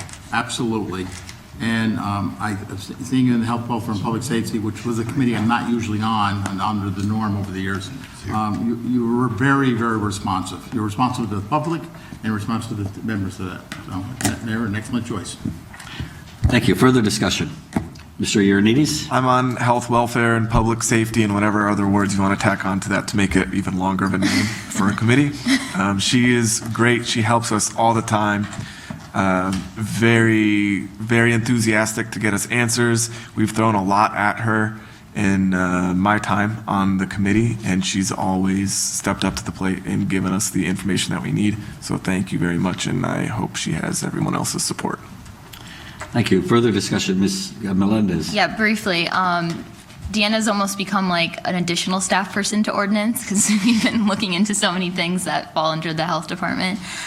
So I've been really thankful to have her there with us and helping us through the process. And honestly, she just kind of keeps it real. Like, I can't do this and I can't do this. So sometimes you just need someone to, break it down like that. And we're thankful to have her. So. Thank you. Further discussion? Mr. Hostin and then Ms. Young. Just to add to the chorus about Deanna, I do think she has been a really great director of health, particularly thinking about the health of the entire city, including areas that have perhaps been examined in the past, and particularly thinking about health as it relates to issues that people may not always think about, for example, zoning, noise, and general environmental issues. I think that's the way that Norwalk should be thinking about our public health. So, she got my support. I'm sorry, Ms. Young. So I should have gone before him because that's what I wanted to say. But all right. That was really good. But just in that vein, Deanna's been very responsive to the community on so many different levels, and so we really do appreciate that. You bring a new energy to that position that will do the city very well. So we thank you. Absolutely. Thank you. Further discussion? Seeing none? All in favor? Opposed? Abstentions? Congratulations. Now, if we can have the candidates for zoning, or the new appointments for zoning to come down, we'll administer the oath of office. And also Peter Smith and Frank Mancini are here. Bill Ireland is not. Well, you don't have to swear them in. You're all set. These are the three who... Yeah, Michael and Stephanie are not here. Peter, you're first. Come on up here. Come on up, guys. You'll raise your right hand, please. You, Peter Smith, having been appointed as a member of the Arts Commission of the City of Norwalk, do solemnly swear or affirm that you will faithfully and impartially discharge the duties of said office according to your best skill and judgment, so help you God, or upon the pains and penalties of perjury.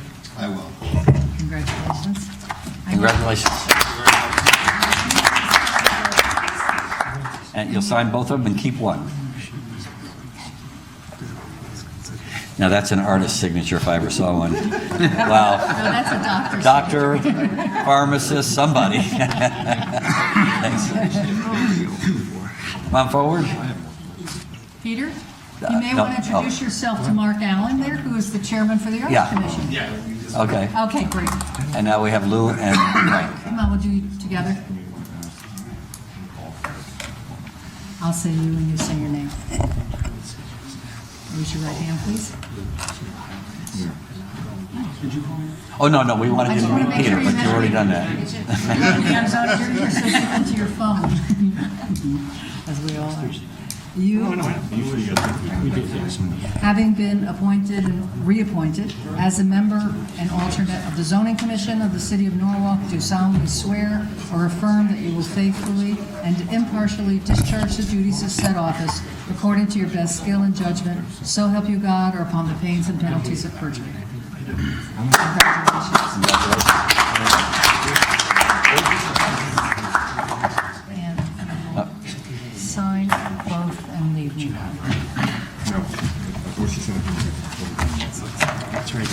How come I have the only signature that's legible. Nobody. You take you're so patient.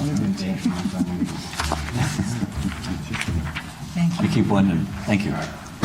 Thank you, gentlemen, for your service. Okay, the night is moving on, and under Mayor's remarks, I just have 3. One, this is the 5th year of the Mayor's Summer Science and Engineering Program at the Maritime Aquarium, where we provided 50 students in the 7th grade and 8th grade with an experience that is very unique, a very unique summer camp experience, and it cost them absolutely nothing. This camp provides educational enrichment and includes hands-on exposure to the field of marine science, engineering, and conservation. The first session took place earlier this summer, and the second session began yesterday. This program is a wonderful partnership between the city and the Maritime Aquarium.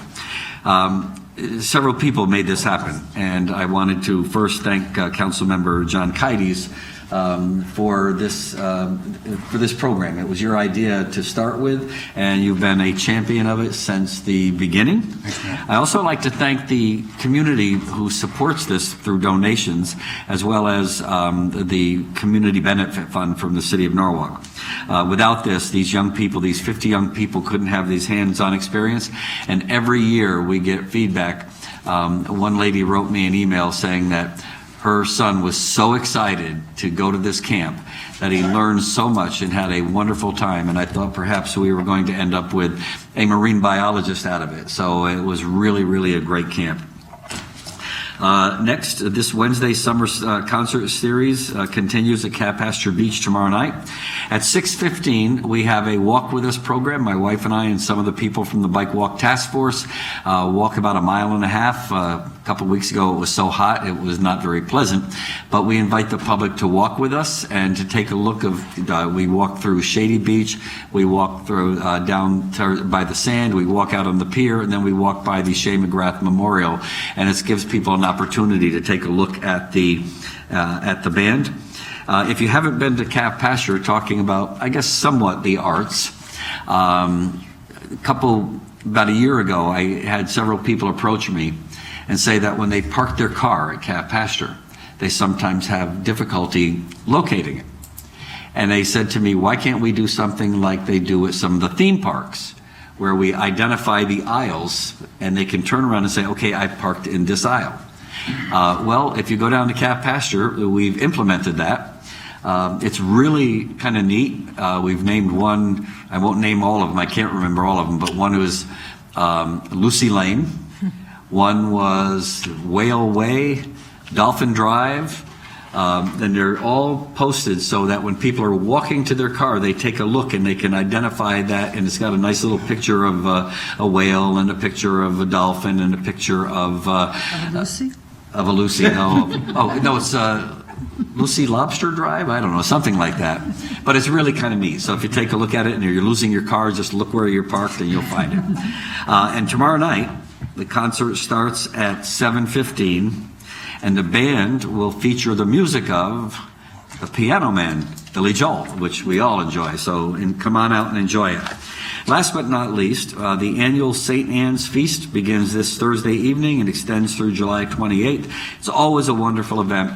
Hopefully this year, I think they're going to have some amazing weather. It's not going to be too hot, but the food is great. The rides are great for the kids. The entertainment is great.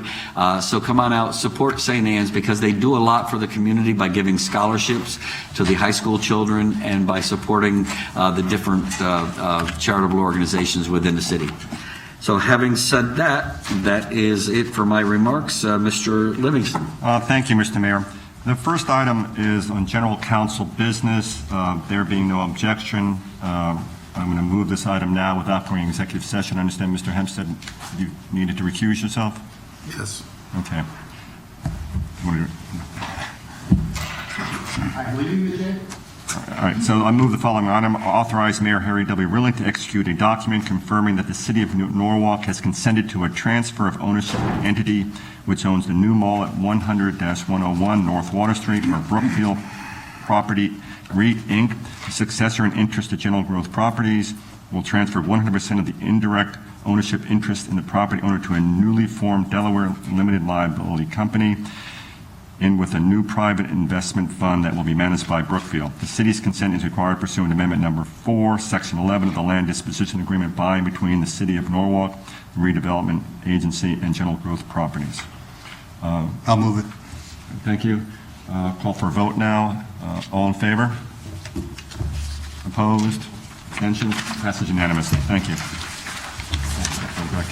And now the consent calendar tonight will be read by Ms. Siegelbaum.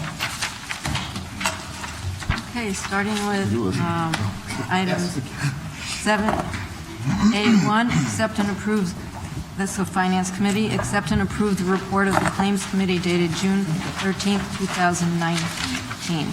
Item 2, for informational purposes only, narrative on tax collections dated July 11th, 2019. Item 3, for informational purposes only, monthly tax collectors report dated June 2019.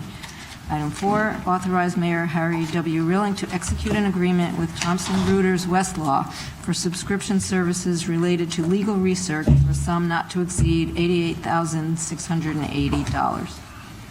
Item 7B, Ordinance Committee. Item 1, approve proposed revisions to Chapter 13, Code of Ethics. 32, thank you. Chapter 32, Code of Ethics. Section 32-1, Title Administration. Section 32-2, Declaration of Policy. 32-5, Prohibited Representation. 32-6, Prohibited Use of City Property and Facilities. 32-7, Prohibited Use of Influence and Information. 32-10, Negotiation of Future Employment. Item 7C, Land Use and Building Management Committee. Item 1, authorize the Mayor, Harry W. Rilling, to execute an amendment to Construction Solutions Group LLC's contract to provide program management services for the Maritime Aquarium Functional Replacement Project for a total not to exceed $347,830 plus an allowance of $40,000 for reimbursable expenses. Funds are available from the state's functional replacement account, number noted. Item 2A, authorize the Mayor, Harry W. Rilling, to execute an agreement with Best Tech Incorporated of Connecticut for the Rowayton Elementary School asbestos floor tile abatement project for a total not to exceed $92,000. Funds are available in account, number noted. 2B, authorize the Norwalk Public Schools Facilities Department to issue change orders on this contract for a total not to exceed $9,200. Funds are available in account, noted. 7C3A, authorize the Mayor, Harry W. Rilling, to execute an agreement with Reliable Flooring Contractor, LLC, for the Rowayton Elementary School asbestos floor tile abatement project, new flooring installation for a total not to exceed $48,687. Funds available in account, noted. 3B, authorize the Norwalk Public Schools Facilities Department to issue change orders on this contract for a total not to exceed $4,869. Funds available in account, noted. Item 4A, authorize the Mayor, Harry W. Rilling, to execute an agreement with Hasbro's Incorporated in the amount of $74,500 for the Brian McMahon High School Utility Tunnel Cleaning Project. Funds are available in account, noted, utilizing State of Connecticut contract pricing per contract 16 PSX 0110. 4B, authorize the NPS Facilities Department to issue change orders on this contract for a total of $7,450. Funds are available in account, noted. 7C5A, authorize the Mayor, Harry W. Rilling, to execute an agreement with MCOR Services / New England Mechanical in the amount of $46,345 for Brian McMahon High School branch ductwork cleaning and air handler cleaning serving AHU number 2 and AHU number 5 on the second floor. Funds are available in account, noted, utilizing State of Connecticut contract pricing for contract 15 PSX 0065.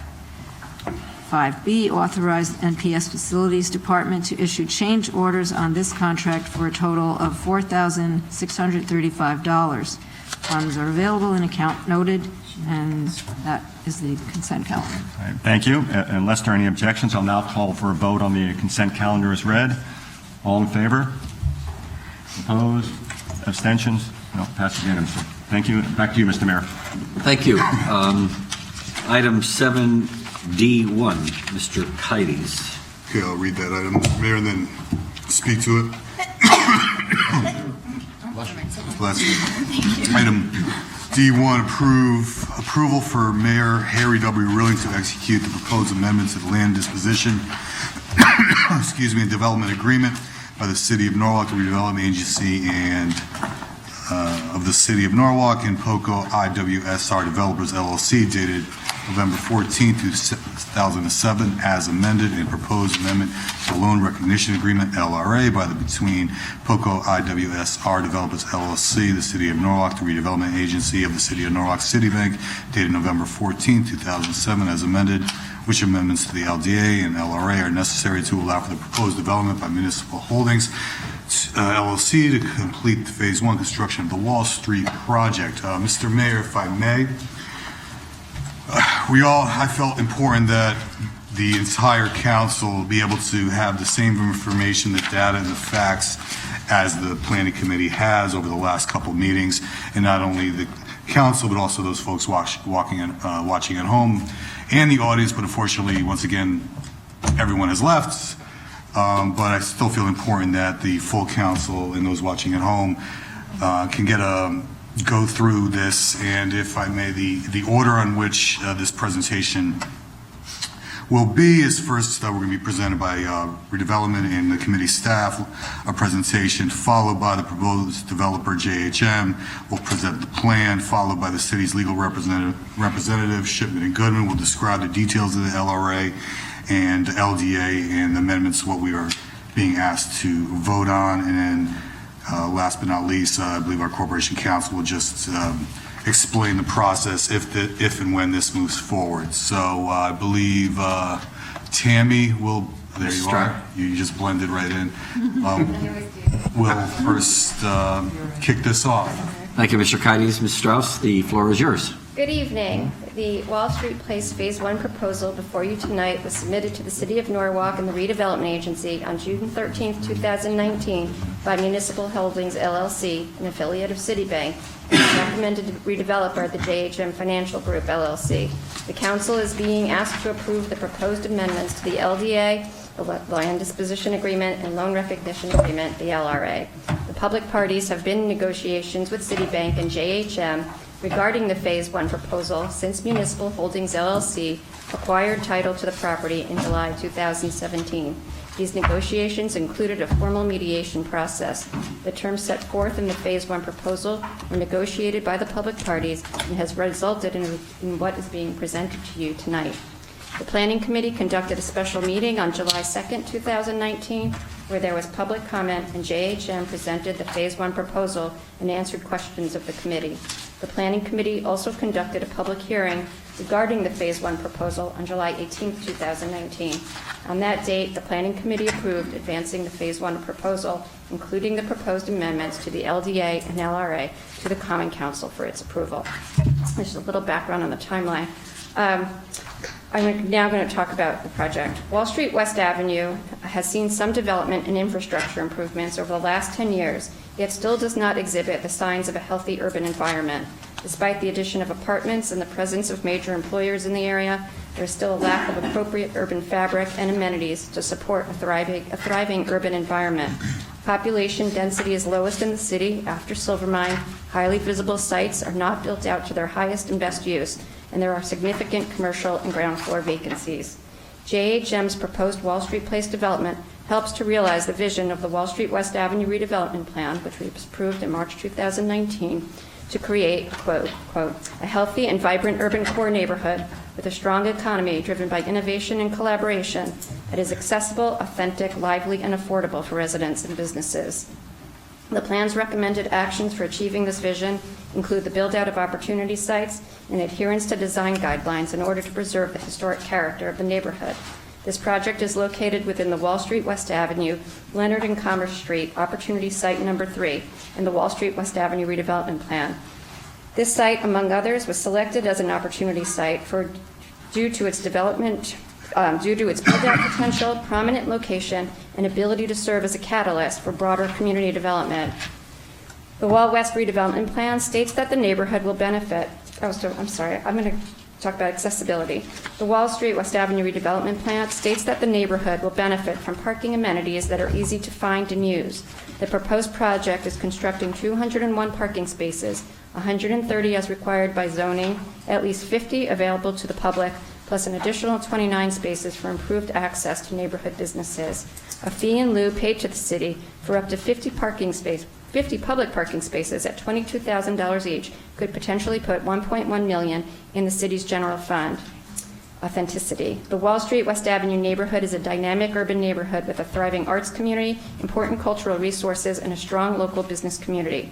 Its historic character is recognized through preservation of historic buildings and complementary new construction. The design guidelines incorporated into the redevelopment plan provide a framework for new development design.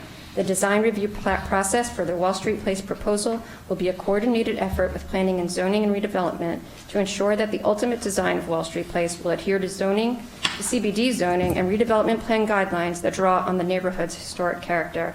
As the Planning Committee heard last week and again tonight, the developer has agreed to meet with the neighborhood and arts groups to garner design ideas and incorporate arts into the new development towards a more authentic project that complements and strengthens the character of the broader neighborhood. The vision for the Wall Street West Avenue neighborhood is one that is active with people, businesses, and civic life throughout the day, achievable by activating ground floor and sidewalk spaces, enhancing streetscapes, incentivizing investment in buildings, infrastructure, and open space. Project's proposed 101 units will put over 200 sets of feet on the street necessary towards achieving a lively neighborhood. Moreover, 11,000 square feet of ground floor activated space will bring uses which could include traditional retail, personal or business services, recreation, arts and entertainment uses, drawing neighborhood Norwalk and greater Fairfield County residents to Wall Street. Wrapping up. The vision for Wall Street West Avenue, as detailed in the redevelopment plan, is a neighborhood that is affordable to existing and new residents, local businesses, and the arts community. This can be achieved in large part by the creation of deed-restricted affordable apartments in the neighborhood. Harvard's Joint Center of Housing Studies reports that 53.5% of Norwalk households are cost-burdened, paying more than 30% of their income on housing. Nearly one-third are severely cost-burdened, paying more than 50% of their income on rent. These cost-burdened households may have difficulty affording necessities such as food, clothing, transportation, and medical care. However, as families move into new affordable homes, data shows that there is an average $7,000 increase in disposable income to spend in the local economy. At current income levels, the 80-60-40% income limits proposed for this project will be available to households earning between $43,000 and $104,000 per year. There are more than 400 industries in the Stamford-Bridgeport labor market with median annual incomes between $37,000 and $140,000, including teachers, healthcare workers, and municipal workers. Speaking of municipal workers, in Norwalk, 96% of city employees represented by NMEA earn between $43,000 and $104,000, including library clerks, custodians, receptionists, assessment personnel, human resource generalists, health educators, and even urban planners. Employees living in the city where they work is good for the environment, ensures that the operations of the city can continue even in inclement weather, and job satisfaction is higher due to a shorter, stress-free commute, among many other economic, social, and physical benefits of living where you work. In conclusion, how we build our city, and specifically how good a job we do of building mixed-income neighborhoods that are open to everyone, will play a key role in reducing poverty and building equity.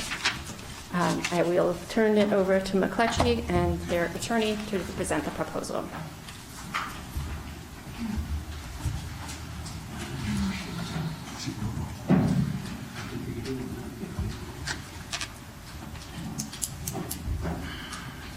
The projector turned on.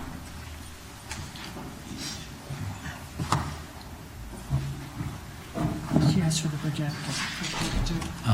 The overhead. display Carlos? plan. Okay, there you go. No, he can do it from up there. Power on, document cameras on, projector on, smartboard on, monitors on, everything's on. He'll come down at the podium. He can do it. You gotta put it down. Can't hear you, Carlos.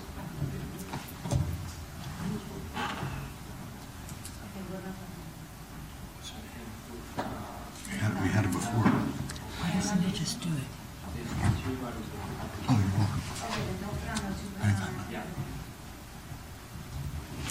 welcome. Everything here is on. He's gonna do it. Okay. Did he just change that, or did you? No, he's going to do it. He's doing it. Document, what? He's doing it. Yeah, it's going to go. There we go. You got something over here as well, or? No, she's doing it. Okay. He just asked her and she said, Okay, thank you. Good evening. For the record, my name is Deborah Brancato. I'm an attorney with the firm Carmody, Torrance, Sandeck, and Hennessy, located at 707 Summer Street in Stamford, Connecticut.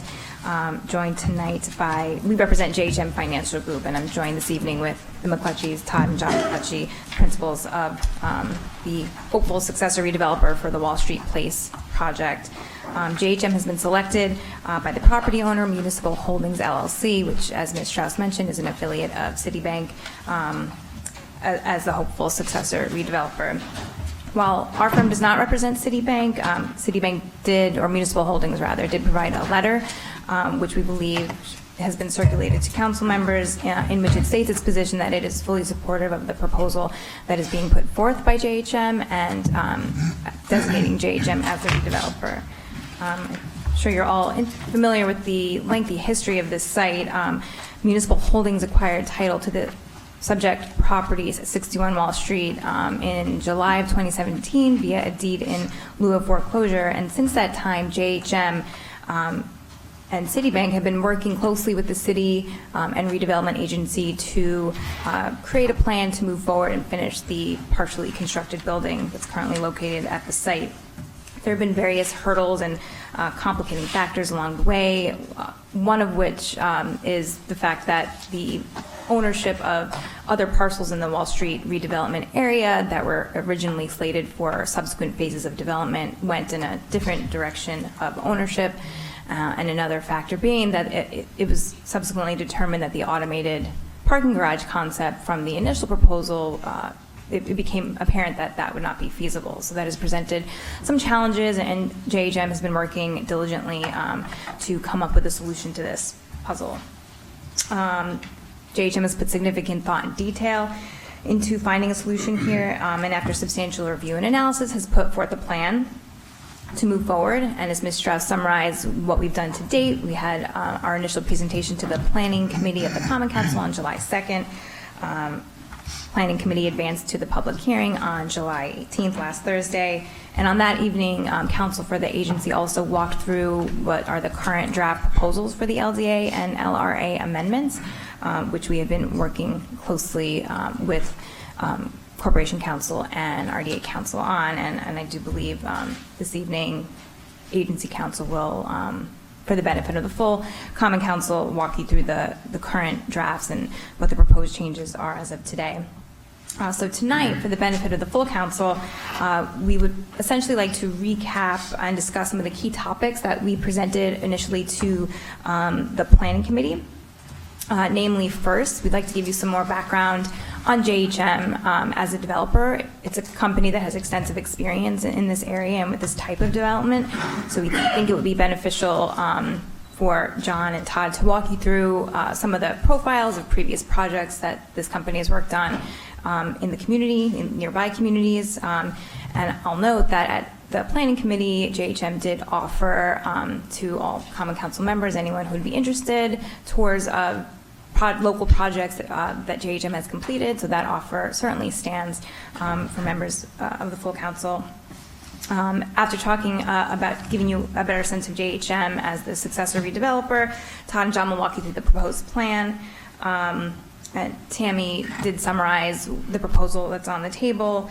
JHM is essentially proposing to complete the 6-story building that is currently located at 61 Wall Street with 101 residential units, about 10,000 square feet of retail, and a 2.5-story parking garage to be sited across the street at the 17 Isaac Street property.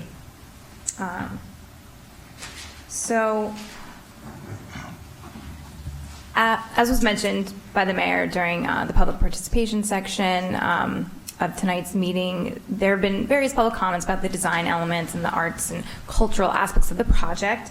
And JHM has heard those comments and is sensitive to those comments and remains committed to engaging with the community and stakeholders to address those comments to the extent that it is feasible and to be made part of this project. And notably, JHM has already begun that process and reached out to various community members and does plan on scheduling meetings and inviting stakeholders to attend to further address concerns that have been raised. So JHM looks forward to taking the opportunity to work on those issues.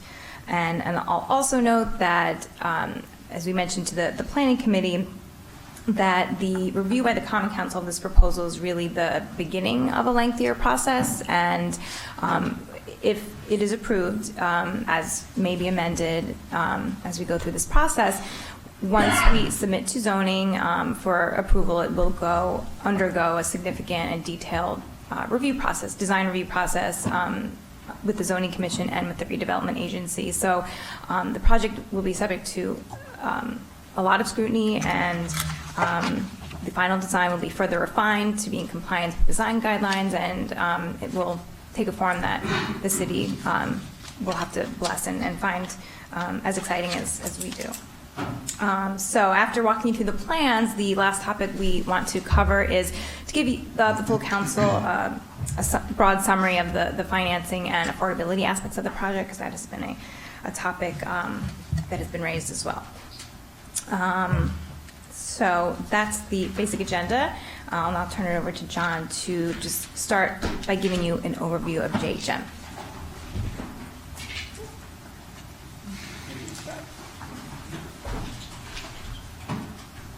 I'm John McClutchy, and this is Todd McClutchy. Todd is the president and principal of JHM Group of Companies, and I'm the chairman and founder of the company. We've been developing housing for over 50 years. We've developed housing in every state in the United States. We're doing this project now with the Richmond Group, and Dick Richmond and I have been partners together since 1976.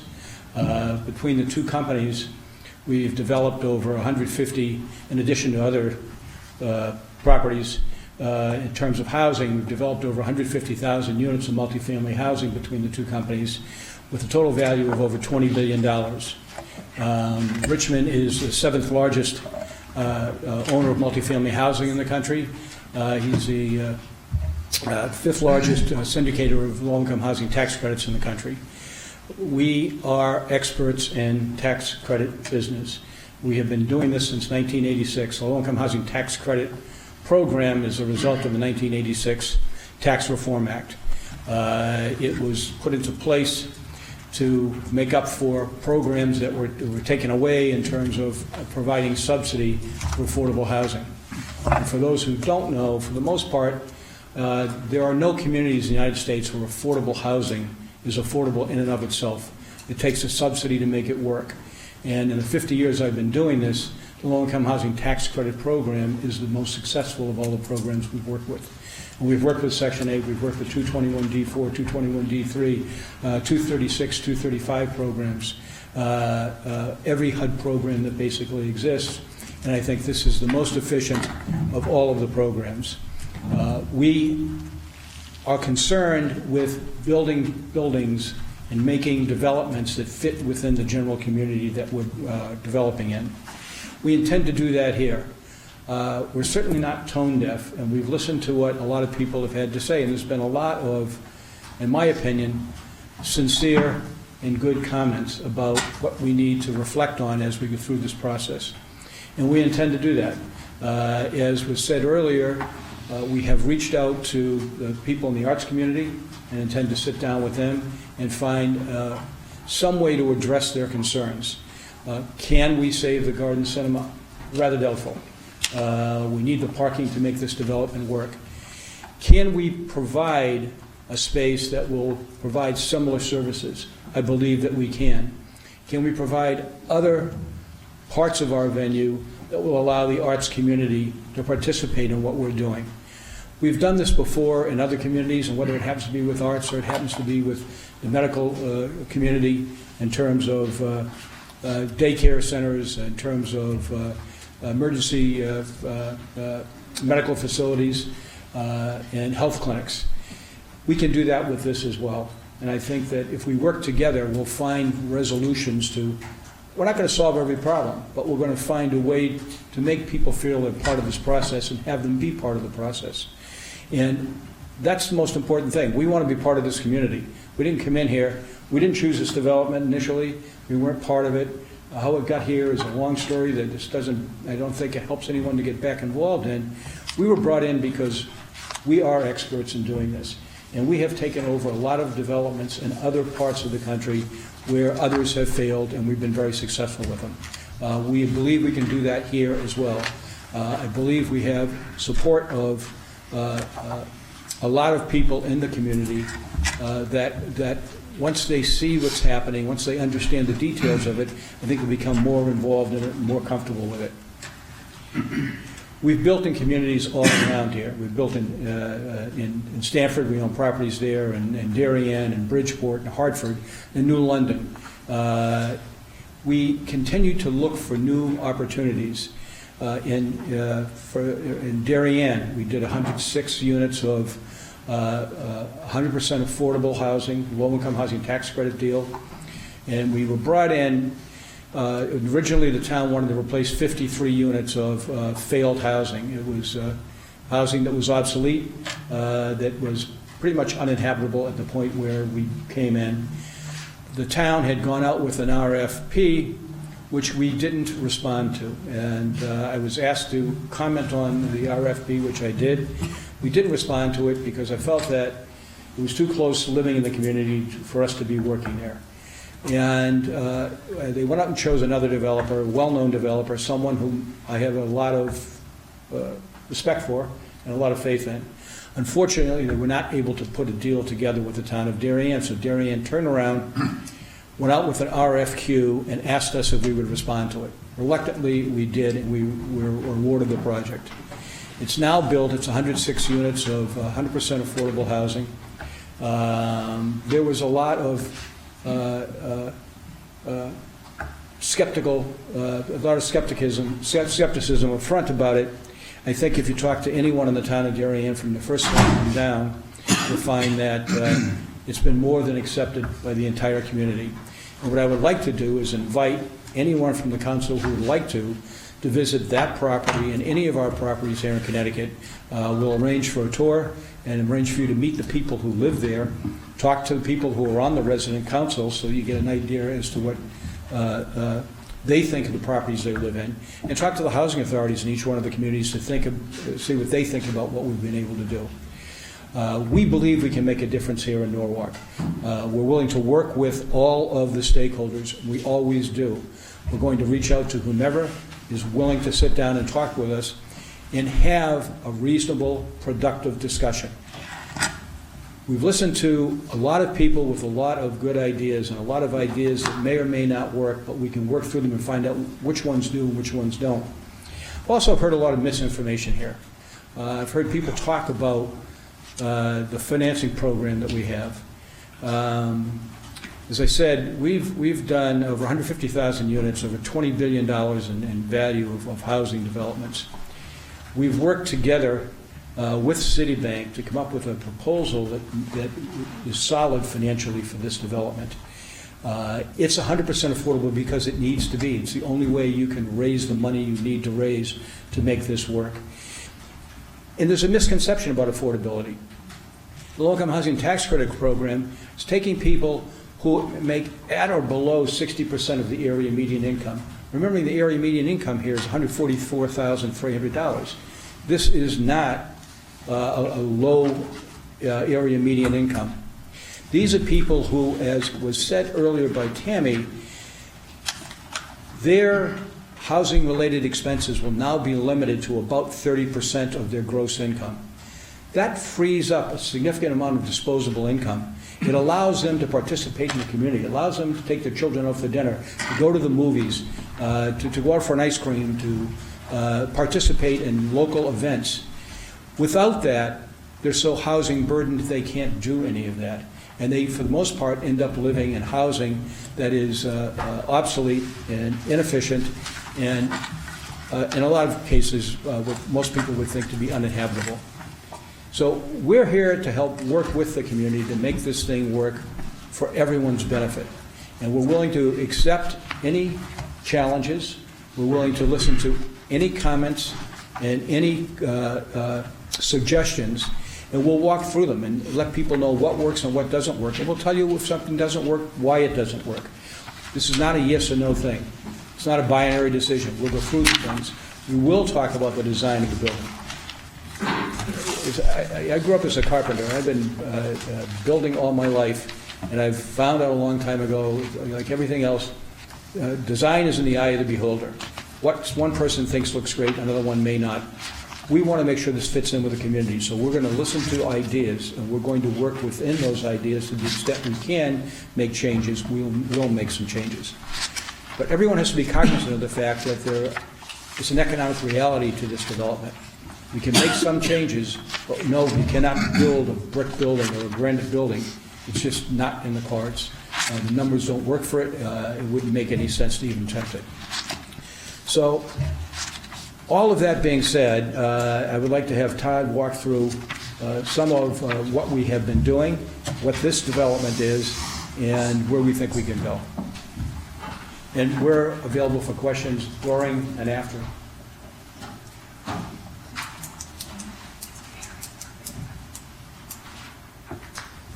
Good evening, everyone. My name is Todd McClutchy, Principal and President of JHM.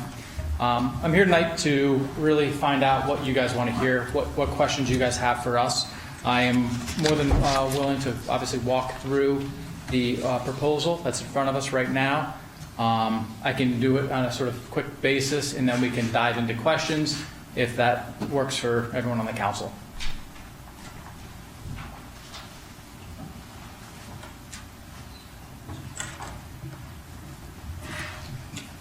So this is the site plan for the proposed development. We're all familiar with, it's a two-phased or two-property development. One is the existing built structure, which is labeled as Wall Street North. And then the second structure, or second lot, is Wall Street East. And that is the location for the proposed parking. So the parking obviously was originally proposed in an automated system underneath the building. That automated system was determined that is not feasible for this type of development. So we had to find conventional structured parking to accommodate the uses for Wall Street North. We have been able to accommodate a portion of the parking underneath the podium building that's currently on Wall Street North. There are 40 spaces located there underneath the building. Those will be for both the residential as well as retail uses for the project.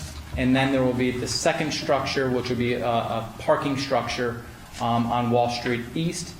And that will consist of 150 spaces, approximately 150 spaces, of which the total 190 spaces, so 40 on north, 150 on east, 130 of those will be required for the development itself, and the balance will be available for public parking.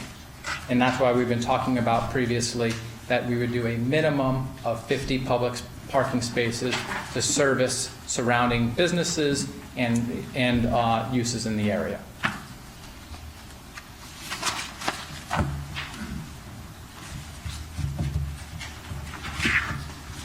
So here's just a site plan of the area. Again, the north being in that location and the east being in that location. maybe we can walk through the ground floor and some of the changes in what currently exists there for the proposed development. So the proposed original development that was approved had a little over 15,000 square feet of retail uses on the ground floor. That has been reduced slightly, specifically on the Isaac Street side, where there is less pedestrian access, but still there is going to be a maintained facade there to enliven the street activity and make sure that that street activity presence is there. So the total retail space now on this development is 10,000 feet versus the 16,000 originally proposed. And we've also been able to create additional parking underneath the building. Originally, there was about 18 spaces. We're now looking at 40 spaces on the ground floor, closest to the businesses, closest to the residential units, to make it the most convenient and accessible for the development.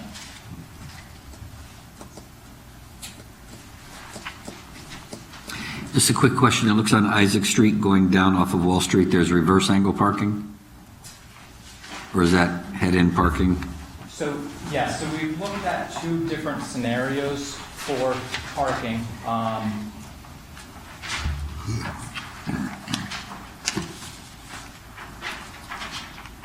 So yes, you can see that there is the reversed angled parking both on Wall Street, which is in front of the Fairfield County Bank as well as the proposed development. And then there's the reversed angled parking also along Isaac Streets. So one way is to do it that way. We have maintained that, but also looked at just doing parallel spaces along Isaac Street.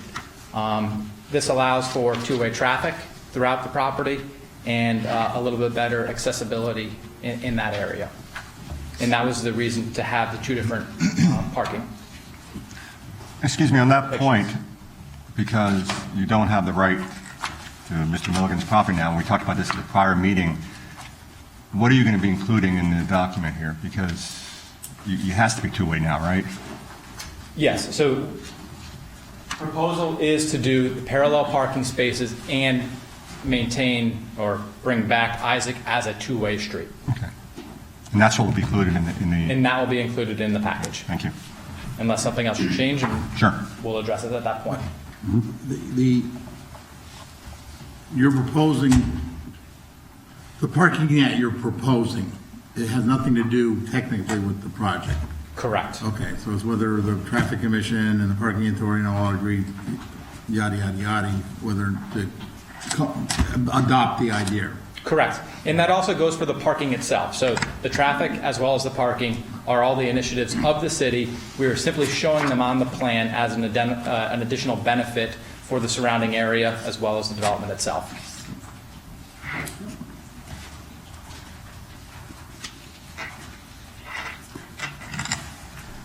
The next sheet you see in front of you here is the podium level, which is directly above the parking. The podium level currently exists today, and that consists of an outdoor area and amenity space for the residents of the property, as well as the residential units that you'll see. And the green area represents that amenity space. That will include some outdoor areas, some gardens, and then immediately off of that, you'll have common space for the residents consisting of exercise facilities, maybe a computer room, and a lounge for the residents. The blue areas that you see highlighted here are the residential units themselves.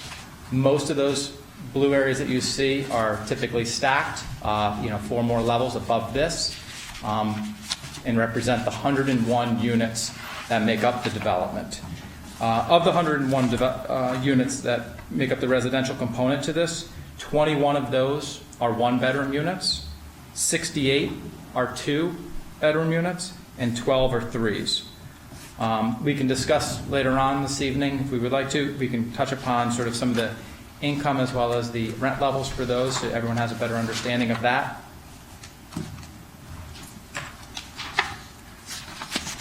So again, this continues the residential units. This represents the typical floors 2 through 5.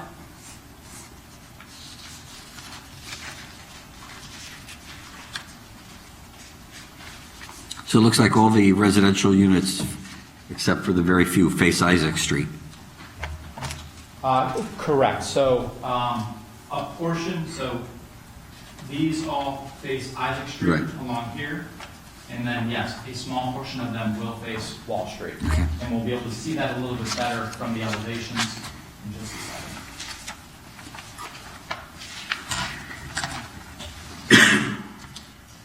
So as the mayor mentioned a second ago, this is the portion that does face Wall Street.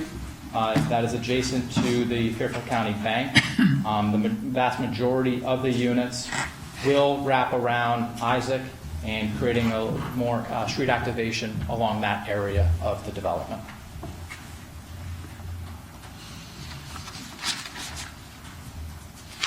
Now, this is an elevation of the southern leg. So what we're looking at here is the elevation of this area, which faces towards Leonard Street and the water.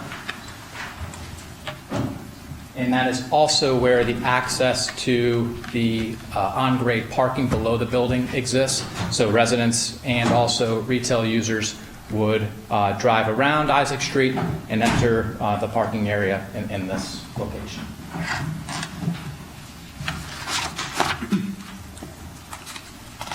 Here's just a quick stacking plan of the property itself. There is a ground floor basement area represented in purple in this illustration. The brown represents the parking area, and the yellow and the red represent the retail spaces, and then again, blue represents the residential, which is above the podium.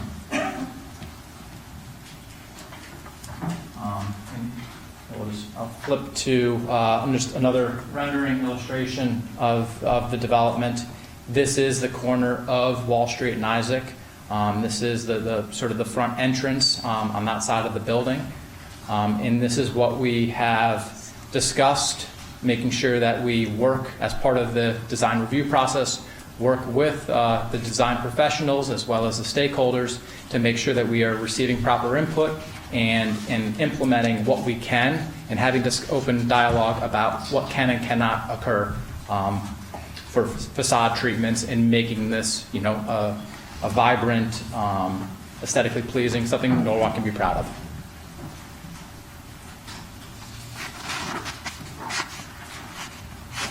So I can flip to some of the financial information and/or the rent and income information. I don't know if you want to take a moment to discuss any questions regarding the programming of the building, or any questions regarding the facade or anything along those lines, or just we can keep.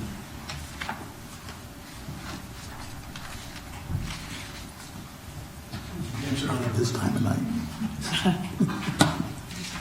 Just one question. Some of the amenities you were referring to for the residents of the building, are they comparable to some of the nearby properties that you've built? Yes, very much so. And we can actually show you a couple of representations of those amenity spaces. I do think that is a very important component to all of this. So for instance, if we take a look at, let's see what a quick representation there is. Yeah, those.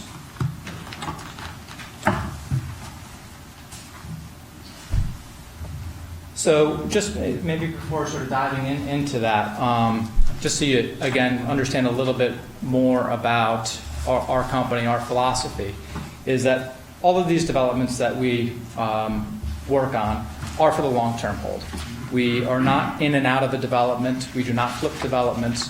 So we want to make sure that the materials going into the facade treatments, the materials going into things that you cannot see, as well as the aesthetics of both the interior and exterior, reflect our long-term hold for this development, and making sure that residents, want to be part of that building, and making sure that it's marketable and financially feasible for the long-term future. So this is in front of us right now is representative of a development in Bridgeport. This is a 177 unit development. And on the left side of the screen is representative of some of the apartment finishes. And again, this is a mixed income, affordable workforce development. Can you tell us what the breakdown is on this project in terms of like we have 80, 60, 40, what is this? So this one is a little bit different. This is on Housing Authority property, so we were relocating residents from public housing development into this development. So it was basically a third, a third, a third. So we had a third below 30%.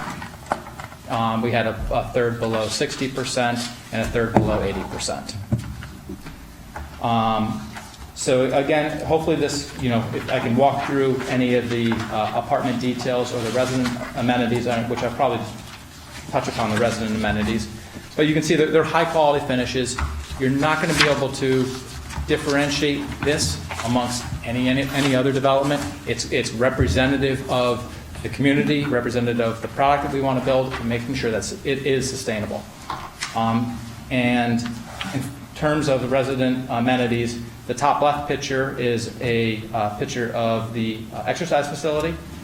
The top right one represents the community room, which can host social gatherings, TV space, and just overall resident interaction.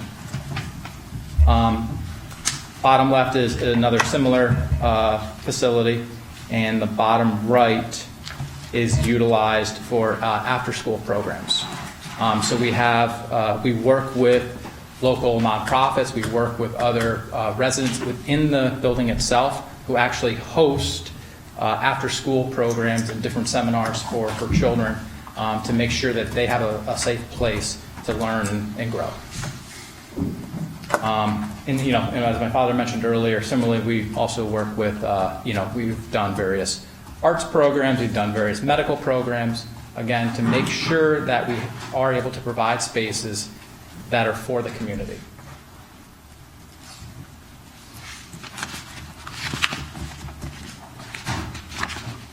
In terms of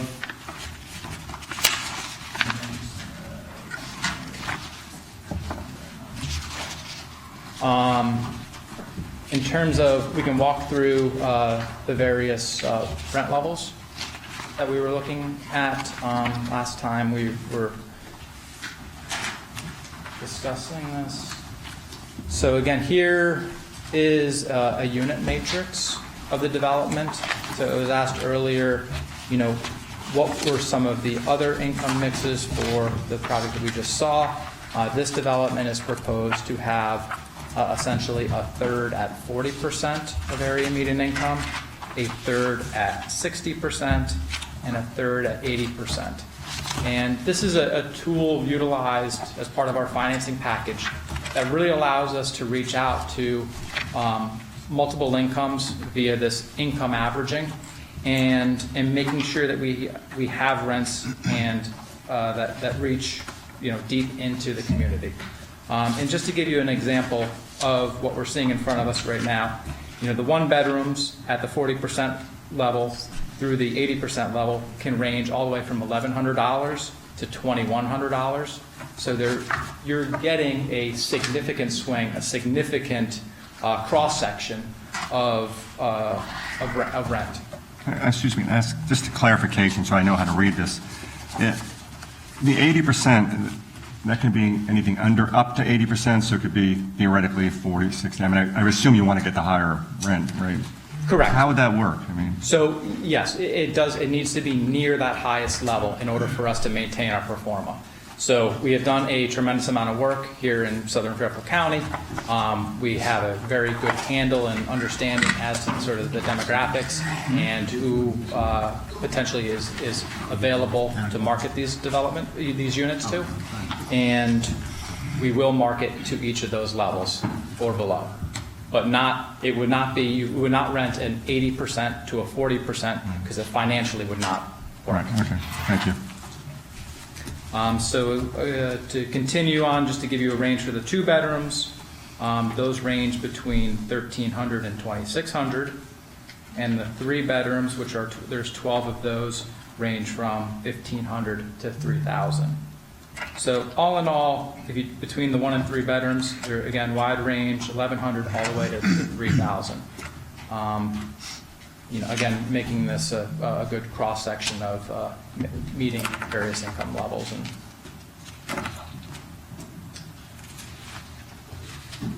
so, I don't know if we want to take this time. If we want to review any questions, if there are any other aspects we really want to hone in on, and making sure that we address the concerns of everyone in this room.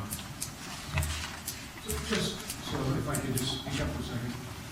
When we started this, we did a number of different metrics to figure out what the rent levels had to be in order to support the debt, in order to support the sources needed to make this development. And Could you go to the microphone, John? I'm sorry. when we began this process, we began by taking a look at a number of different metrics in terms of income levels to figure out what the best balance was to be able to afford the sources of funds that we need in order to be able to develop this. And this, through a number of different iterations, came out to be the balance that gave us the money that we needed, that we could finance to make this happen. It uses the capital available to us most efficiently, and it's the most efficient use of the tax credit program for this particular project. I have a question. What is the cost, if you're able to say, for the Garden Cinema that you're going to be, are you able to give that? We can't, we have a non-disclosure agreement. Okay, because that piece of property, would it not have been wiser to try to purchase the Milligan property? Okay, so we talked to Mr. Milligan a number of different times. First of all, to sort of back up, a hard money lender out of New York had loaned the Olsons money on the Leonard Street property and some other properties, 5 properties in total, I believe. And that loan totaled about $5.2 million. And we had made an agreement with, the company's name is Castellan. We made an agreement with Castellan to purchase that for $5.2 million. We're in the process of putting together some documentation, and suddenly they stopped calling us back, and we found out that Mr. Milligan had gone in and offered them what we were told was $5.3 million. No one came back to us and talked to us about what we were willing to do. Since then, there's been several conversations with Mr. Milligan. First, I talked with him, and he said he would sell us the Leonard Street property and what we term as Parcel A for $3.7 million. And we were talking to him about doing that when suddenly he came back and said, well, it's really $3,750,000, and by the way, I want $25,000 a month, and you have to get the city to drop its lawsuit. And if you can't get the city to drop its lawsuit, that's a threshold item, we can't go any further. That was the end of the conversation. The next time we had a conversation, Todd spoke with him, and he told Todd he'd sell us the property for $10 million. That went on for a little while, and then several weeks later, he came back and told Todd he'd sell the property for $8 million. So we have no clue. I know it's not worth $10 million. I know it's not worth $8 million. I know it's not worth $5 million. Would we have paid the 3.7? Perhaps. We're pretty close to having done that. But we can't seem to get any commitment from his perspective.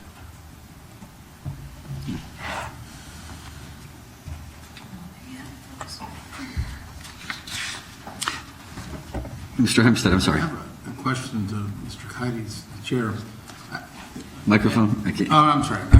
My question is, because considering the hour, and considering mostly everybody here did a day job on top of tonight, is this, the motion was talking about the table, but is it going to go back somewhere before it winds up back here on September 10th? Well, it'll have to come back to us. The idea of the discussion this evening, the planning committee, of which you are a part, Right. have heard this presentation, but many of the council members unfortunately had. No, I wasn't that. I'm saying procedurally, if it was talking about we're going to table this and come back September 10th meeting. Right, the motion has to But be is it going made. to go back to committee where, as they move through some renditions, changes, that it's going to get, or is it going to be all one drop in September 10th? I'm just trying to figure out procedurally how. I'm not sure that That's we what I'm asking. have the answer to that right now until we have those discussions. And at some point, once we're ready to bring it back before the council, I would imagine it'd have to go before the planning committee first. it to be moved to the council in its final iteration. Discussions happened so fast today, and I thought the details and the specifics haven't been worked out. I think it's fair to say that it does not have to necessarily go to back to the planning committee. As you know, there's already been 2 meetings of the planning committee on the application, on this proposal. I think that we should wait to see if there are any further changes to the proposal, and then the planning chair and leadership can make a determination as to whether it should go back to the planning committee. I would, as the mayor suggested, suggest that you wait to see what changes, if any, there are with the proposal. I'd also just point out that counsel for the redevelopment agency is here this evening. If you had questions about the proposed amendments to the LDA and LRA, as you pointed out, it's already getting late in the evening. There was a long review of those documents through every single term change at the planning committee level. And since then, there were some changes that were requested of, I believe, Councilman Livingston, and I think also from you, Councilman Hempstead, with regard to I think it was the LDA. And my understanding is that the developer has accepted those proposed revisions, and the attorney for the redevelopment agency was just trying to finalize the language over the last 3 business days since we met Thursday evening. So that at some point the next time we meet, maybe she could go through those additional revisions and a final draft of the proposed amendments to the LDA and LRA. So, Mr. Hempstead. So, Phase 2 and Phase 3, does that document really exist anymore, considering the tie-in was with Phase 1, and the properties are not owned by the Phase 1 developer? So are those 2 documents basically done, finished, and no longer enforceable? No, they're still in effect and still enforceable. Okay. Somebody's going to... As you know, that's also the... I don't want to get into tonight. It's also the subject of pending litigation, as you know. So I don't think we'll be discussing, I don't think it's fair for us to discuss it any further. Okay. Well, I know it's in litigation, just asking. I bring things up because I kept talking about this is only for Phase 1, Phase 1. 2, who can purchase the tax credits? Who can purchase them? Yeah. Well, Or maybe I should ask it the other way. Who can't? who can't? Yeah. Anybody can purchase the tax credits. It's who they have the most value to. And for the most part, insurance companies and banks get the most benefit from them, because in addition to the cash benefit or the tax offset benefit they have, they get CRA credit for building in communities like this. So it gives them an extra benefit. For the most part, the purchasers are banks and insurance companies. There are other companies like Cargill and some others that do purchase them on a regular basis. For the most part, individuals do not purchase them. So, under normal circumstances, a developer's owned or house builders or anybody like that's trying to offset some tax revenues would not be interested in these kind of purchases? Okay, I'm just... Yeah. I see a no shaking over there. Yeah, no, the value would not be representative, or would not be substantial to them to make it a worthwhile investment. So, again, as was mentioned a second ago, CRA, standing for Community Reinvestment Act, means that banks that are working in a certain community are required to invest in that community. This allows them to do that in a practical way, and allows them to provide a community asset for that area. Is this project eligible for the new federal program? The tax credit program? It's referring to the opportunities. I always forget the anachronism for it. Yeah, so... The answer is it is in an opportunity zone. Right. It does not work well with this type of financing. Okay. And opportunity zone benefits would not be enough to change the financing that we're doing. You would still not be able to develop a property. I'll go for now. Mr. Hostin. Just on the question of financing, we heard from one of the speakers tonight that the Connecticut Housing Finance Authority may, based on the estimated cost per unit of this project, may reconsider the housing, the low-income housing credits. Do you have an opinion on that? I do. So, again, it's someone that has some of the documentation and hasn't gone through the programs. Those are guidelines, and they're put there specifically for a normal development, so that CHFA says you've got to try to keep your numbers within $143 a square foot, whatever the number happens to be for that particular development. It does not say you must stay within those. And when it comes to a development like this that has been troubled and it's causing a community an issue, we've found that all the state agencies will look at it and consider it in light of that circumstance. What we're looking at is the cost going forward is pretty much right within those guidelines. It's the lost or sunk cost that we can't attribute for. We weren't part of that. And just the two other things I'll just add to that. So the guidelines also speak to, just in terms of how that information was represented, and we're happy to talk with the person that addressed some of these, and obviously anyone that wants to listen to further explanations on this, is those costs are related to hard costs. So when you cannot equate the $80 million development cost to a construction guideline. The hard cost is only a small component or a large component to the overall development cost. So for instance, in this development, it's about $47 million of hard cost, not $80 million. So therefore, you have to, when you're looking at it from an apples to apples perspective, it's $47 million to a guideline that's being set. And it's actually within that guideline that is set by the state. We also heard that the state may, that any pending litigation about this project may also jeopardize funding. Is that something that you are concerned about? No. If it affected the title to the property, I'd be concerned about it. It doesn't affect the title to the property, because there are other litigants out there dealing with other issues. The state's not going to be concerned. They're only concerned about their position in terms of financing. And that it's properly entitled and it has the proper permitting all in place. And that's what the state cares about at the end of the day. And given any pending litigation, is it realistic? What is the realistic time frame, if this were to be approved, that any work would even start on this? As soon as we have the approvals, we have financing commitment in hand, we can close on the financing and start construction. If someone What was that? chooses to litigate- How quickly, I'm sorry? I'm closing on the financing? I think we agreed to, within 180 days. Yeah. 180 days of receiving all of our approvals. There's some question that's being raised about the 4% tax credits, and we've been told, I believe, that they're as of right.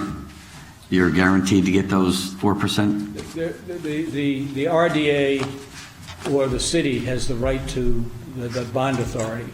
You have to apply to the state, but the state, this is a identified use for those bonds. So whether it happens to be the bonds we have in this fiscal year or the next fiscal year, that they change over each year. And the state uses up as much as they can in every given year and then moves to the next fiscal year's allocation. So along with those bonds comes the as of right 4% tax credit. Yeah. That makes up the financing package.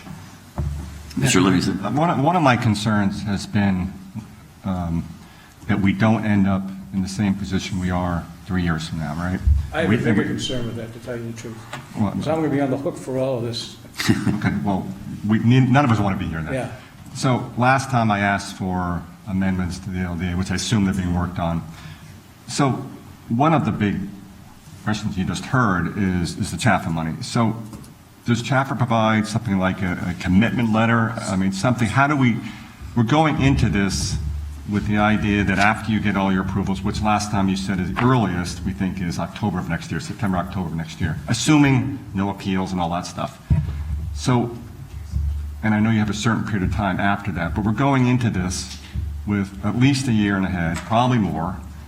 And I'm just trying to, is there some way we can get comfortable now that you guys are going to get them? I know you can't, you don't know for sure, but how do I get comfortable? Like in a bank finance, you get a commitment letter or something like that, right?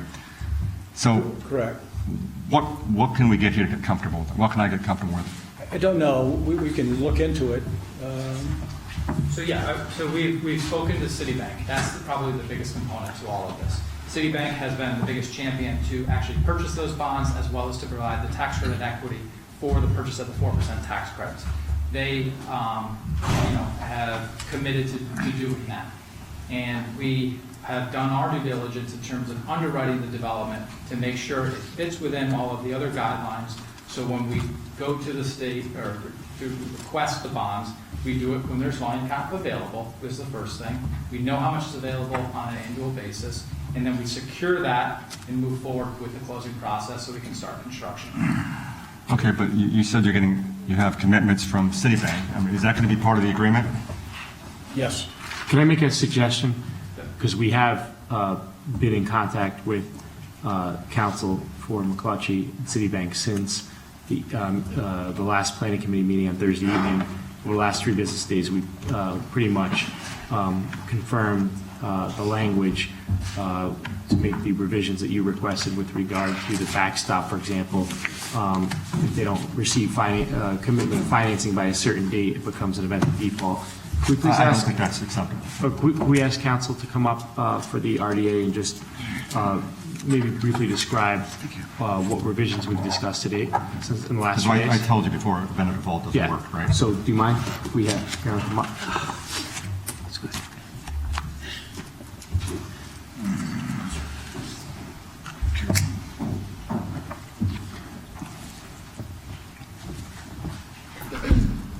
Hi, I'm Carolyn Cavolo. I'm with the law firm of Shipman and Goodwin, and I'm one of the counsel for the redevelopment agency. Council President had requested that I put together a short bullet point memo which sets out the timeline and the milestones. I brought copies of those.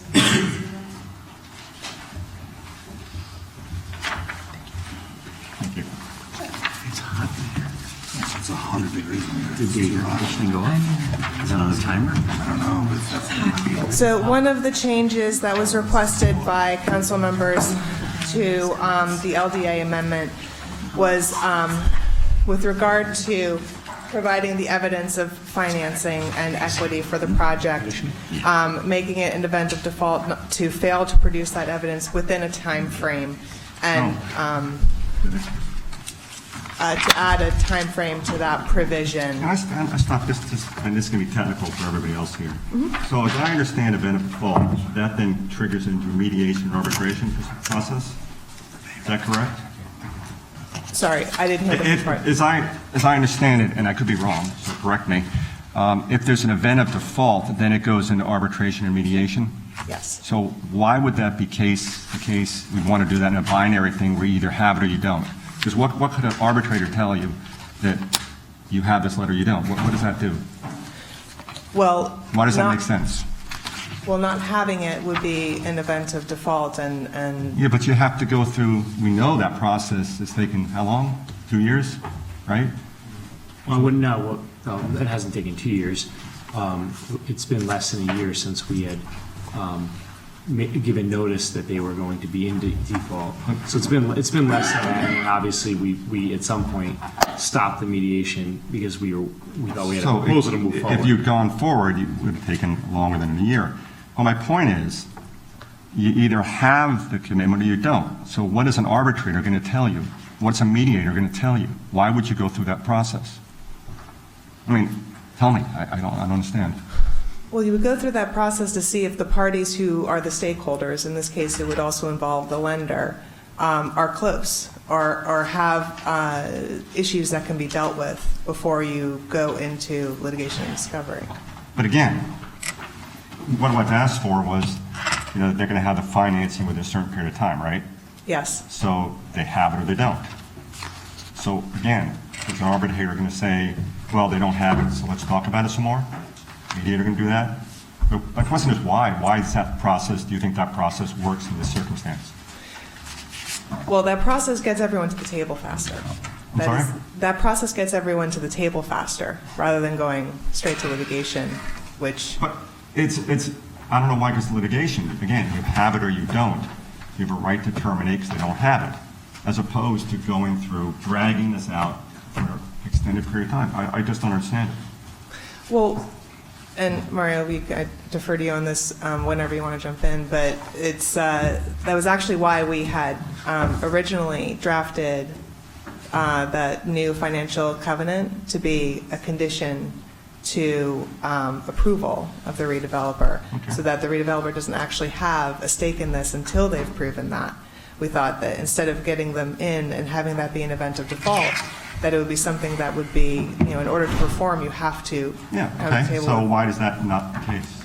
Why'd you change it? Because I didn't ask to change it. I mean, I asked for the condition, yes, Okay. but the condition should be they have it or they don't. Well, we can make it a, I just think, please consider that. okay. Because it doesn't make any sense to me at all that we go through a process on that. No, we can consider that. Mr. Cayes, and then Mr. Hempstead. I'm just going to make a quick suggestion, seeing the late hour and the heat, and that I have no issue with bringing this item back to the planning committee to discuss the intricacies of the LDA, LRA language and so forth, if no one disagrees. And we do apologize. I believe the air conditioning must be on a timer. And it might have gone off, so it's a little bit warm in here. But we certainly want to answer the questions. Mr. Hempstead, I think you had a... It'll just be a short answer, maybe. You ask lawyers to interview. So if the present LDA remains in effect except for the amendments, does the time period to cure still exist? Any faults? That's in the initial LDA. And does the other factors of if this gets appealed or taken to court, does that stop the clock underneath the existing LDA? I'm just trying to find out if those portions of 1 and 2, because you're only amending this section of phase 1, but overall, those are in the overall documents. Are they still staying in place? Yes, so we are resetting the timeline on phase 1 development because there's different property, new developer, new timelines. Instead of something happening 60 days from execution, most things are pegged from getting final land use approvals. So yes, most of the timelines are being reset for purposes of phase 1 redevelopment. So the motion to cure stays. That's in the original document. Yes, and then... The motion that stops the clock for any kind of appeals that stops the clock stays. Correct. Yeah, I'm trying to get where Mr. Livingston is going to, that this could go on for another 5 years. Can you, I kind of asked that before, and I know you sent out the whole document. The portions of the document that are either enforceable, or we're talking about, it's not only, I think, arbitration, but you mediate first and then go to arbitration, right? There's certain amount of dates for that. Yes. Certain amount of days that. Can you put that timeline as an overall timeline of how long this could really go out into the future, and then put together at least a document showing the segments of the existing LDA that will be enforceable underneath the changes to the phase 1 LDA? So I think there are 2 requests. So you want me to build into the timeline memo where mediation and arbitration could come in? It's the what ifs. Okay, we can do that. And then I think Can we the second- highlight or something, all the conditions that would affect phase 1 in the existing LDA? Because we're only getting the changes to the LDA in this packet. That was what I'm trying to want, and so the initial other factors of the existing LDA that affects the timeline. Excuse me, the initial LDA, though, was submitted as well at some point. We've had so many meetings and so many submittals here. Just to be clear, the operative underlying LDA and LRA have been submitted to the full council. In recent meetings, you've received the draft amendments to the LDA and the LRA. And as you know, because you've asked about this over the years many times, quite often what's been presented to you have been deal terms, term sheet, or LOI, letter of intent, for example, not an actual lease agreement. council approves the terms, and then we go on and we draft the agreement that ultimately gets executed by the mayor. In this case, because there's so much attention to this project, we took the extra step here of actually preparing the draft amendments for your review, in addition to the summary, the typical summary of deal terms. But I think and why I'm bringing this, so I think getting lost in some of the conversation is the real potential timeline. If X happens, Y happens. You need to understand that, because at the end of the day, that is the outside date, again. All right, because when we say 180 days and that, well, that's, yeah, but if, somebody takes out a lawsuit against the city passing this deal, then stop the clock. And by the way, we have. No, it's okay. I'm asking for a simple timeline. Nothing, and that's it. I'm done. And just to point out, though, just because we have discussed timelines in executive session as well, especially with regard to litigation. So just put that on the record as well. Okay. Motion sent back to committee? Yeah. Anything else for me? I do, but I think I'll defer to Mr. Cayes. I know it's going to go back to committee. Technical point with regard to sending it back to committee. If you were looking to table the vote to September 10th, you're going to be sending this back to committee before then, correct? The 5th. Well, whatever the date is, I would They could have they could call a special meeting if they wanted to. And they can make a motion to table this to committee. Okay, the motion to table is not debatable. All in favor? Opposed? Motion carries. This is tabled back to committee. And I would like to invite everyone from the council to that meeting. Yes, that would expedite things, by the way. On September 5th. Motion to adjourn? Motion to adjourn. All in favor? Aye. We're adjourned at 10:38.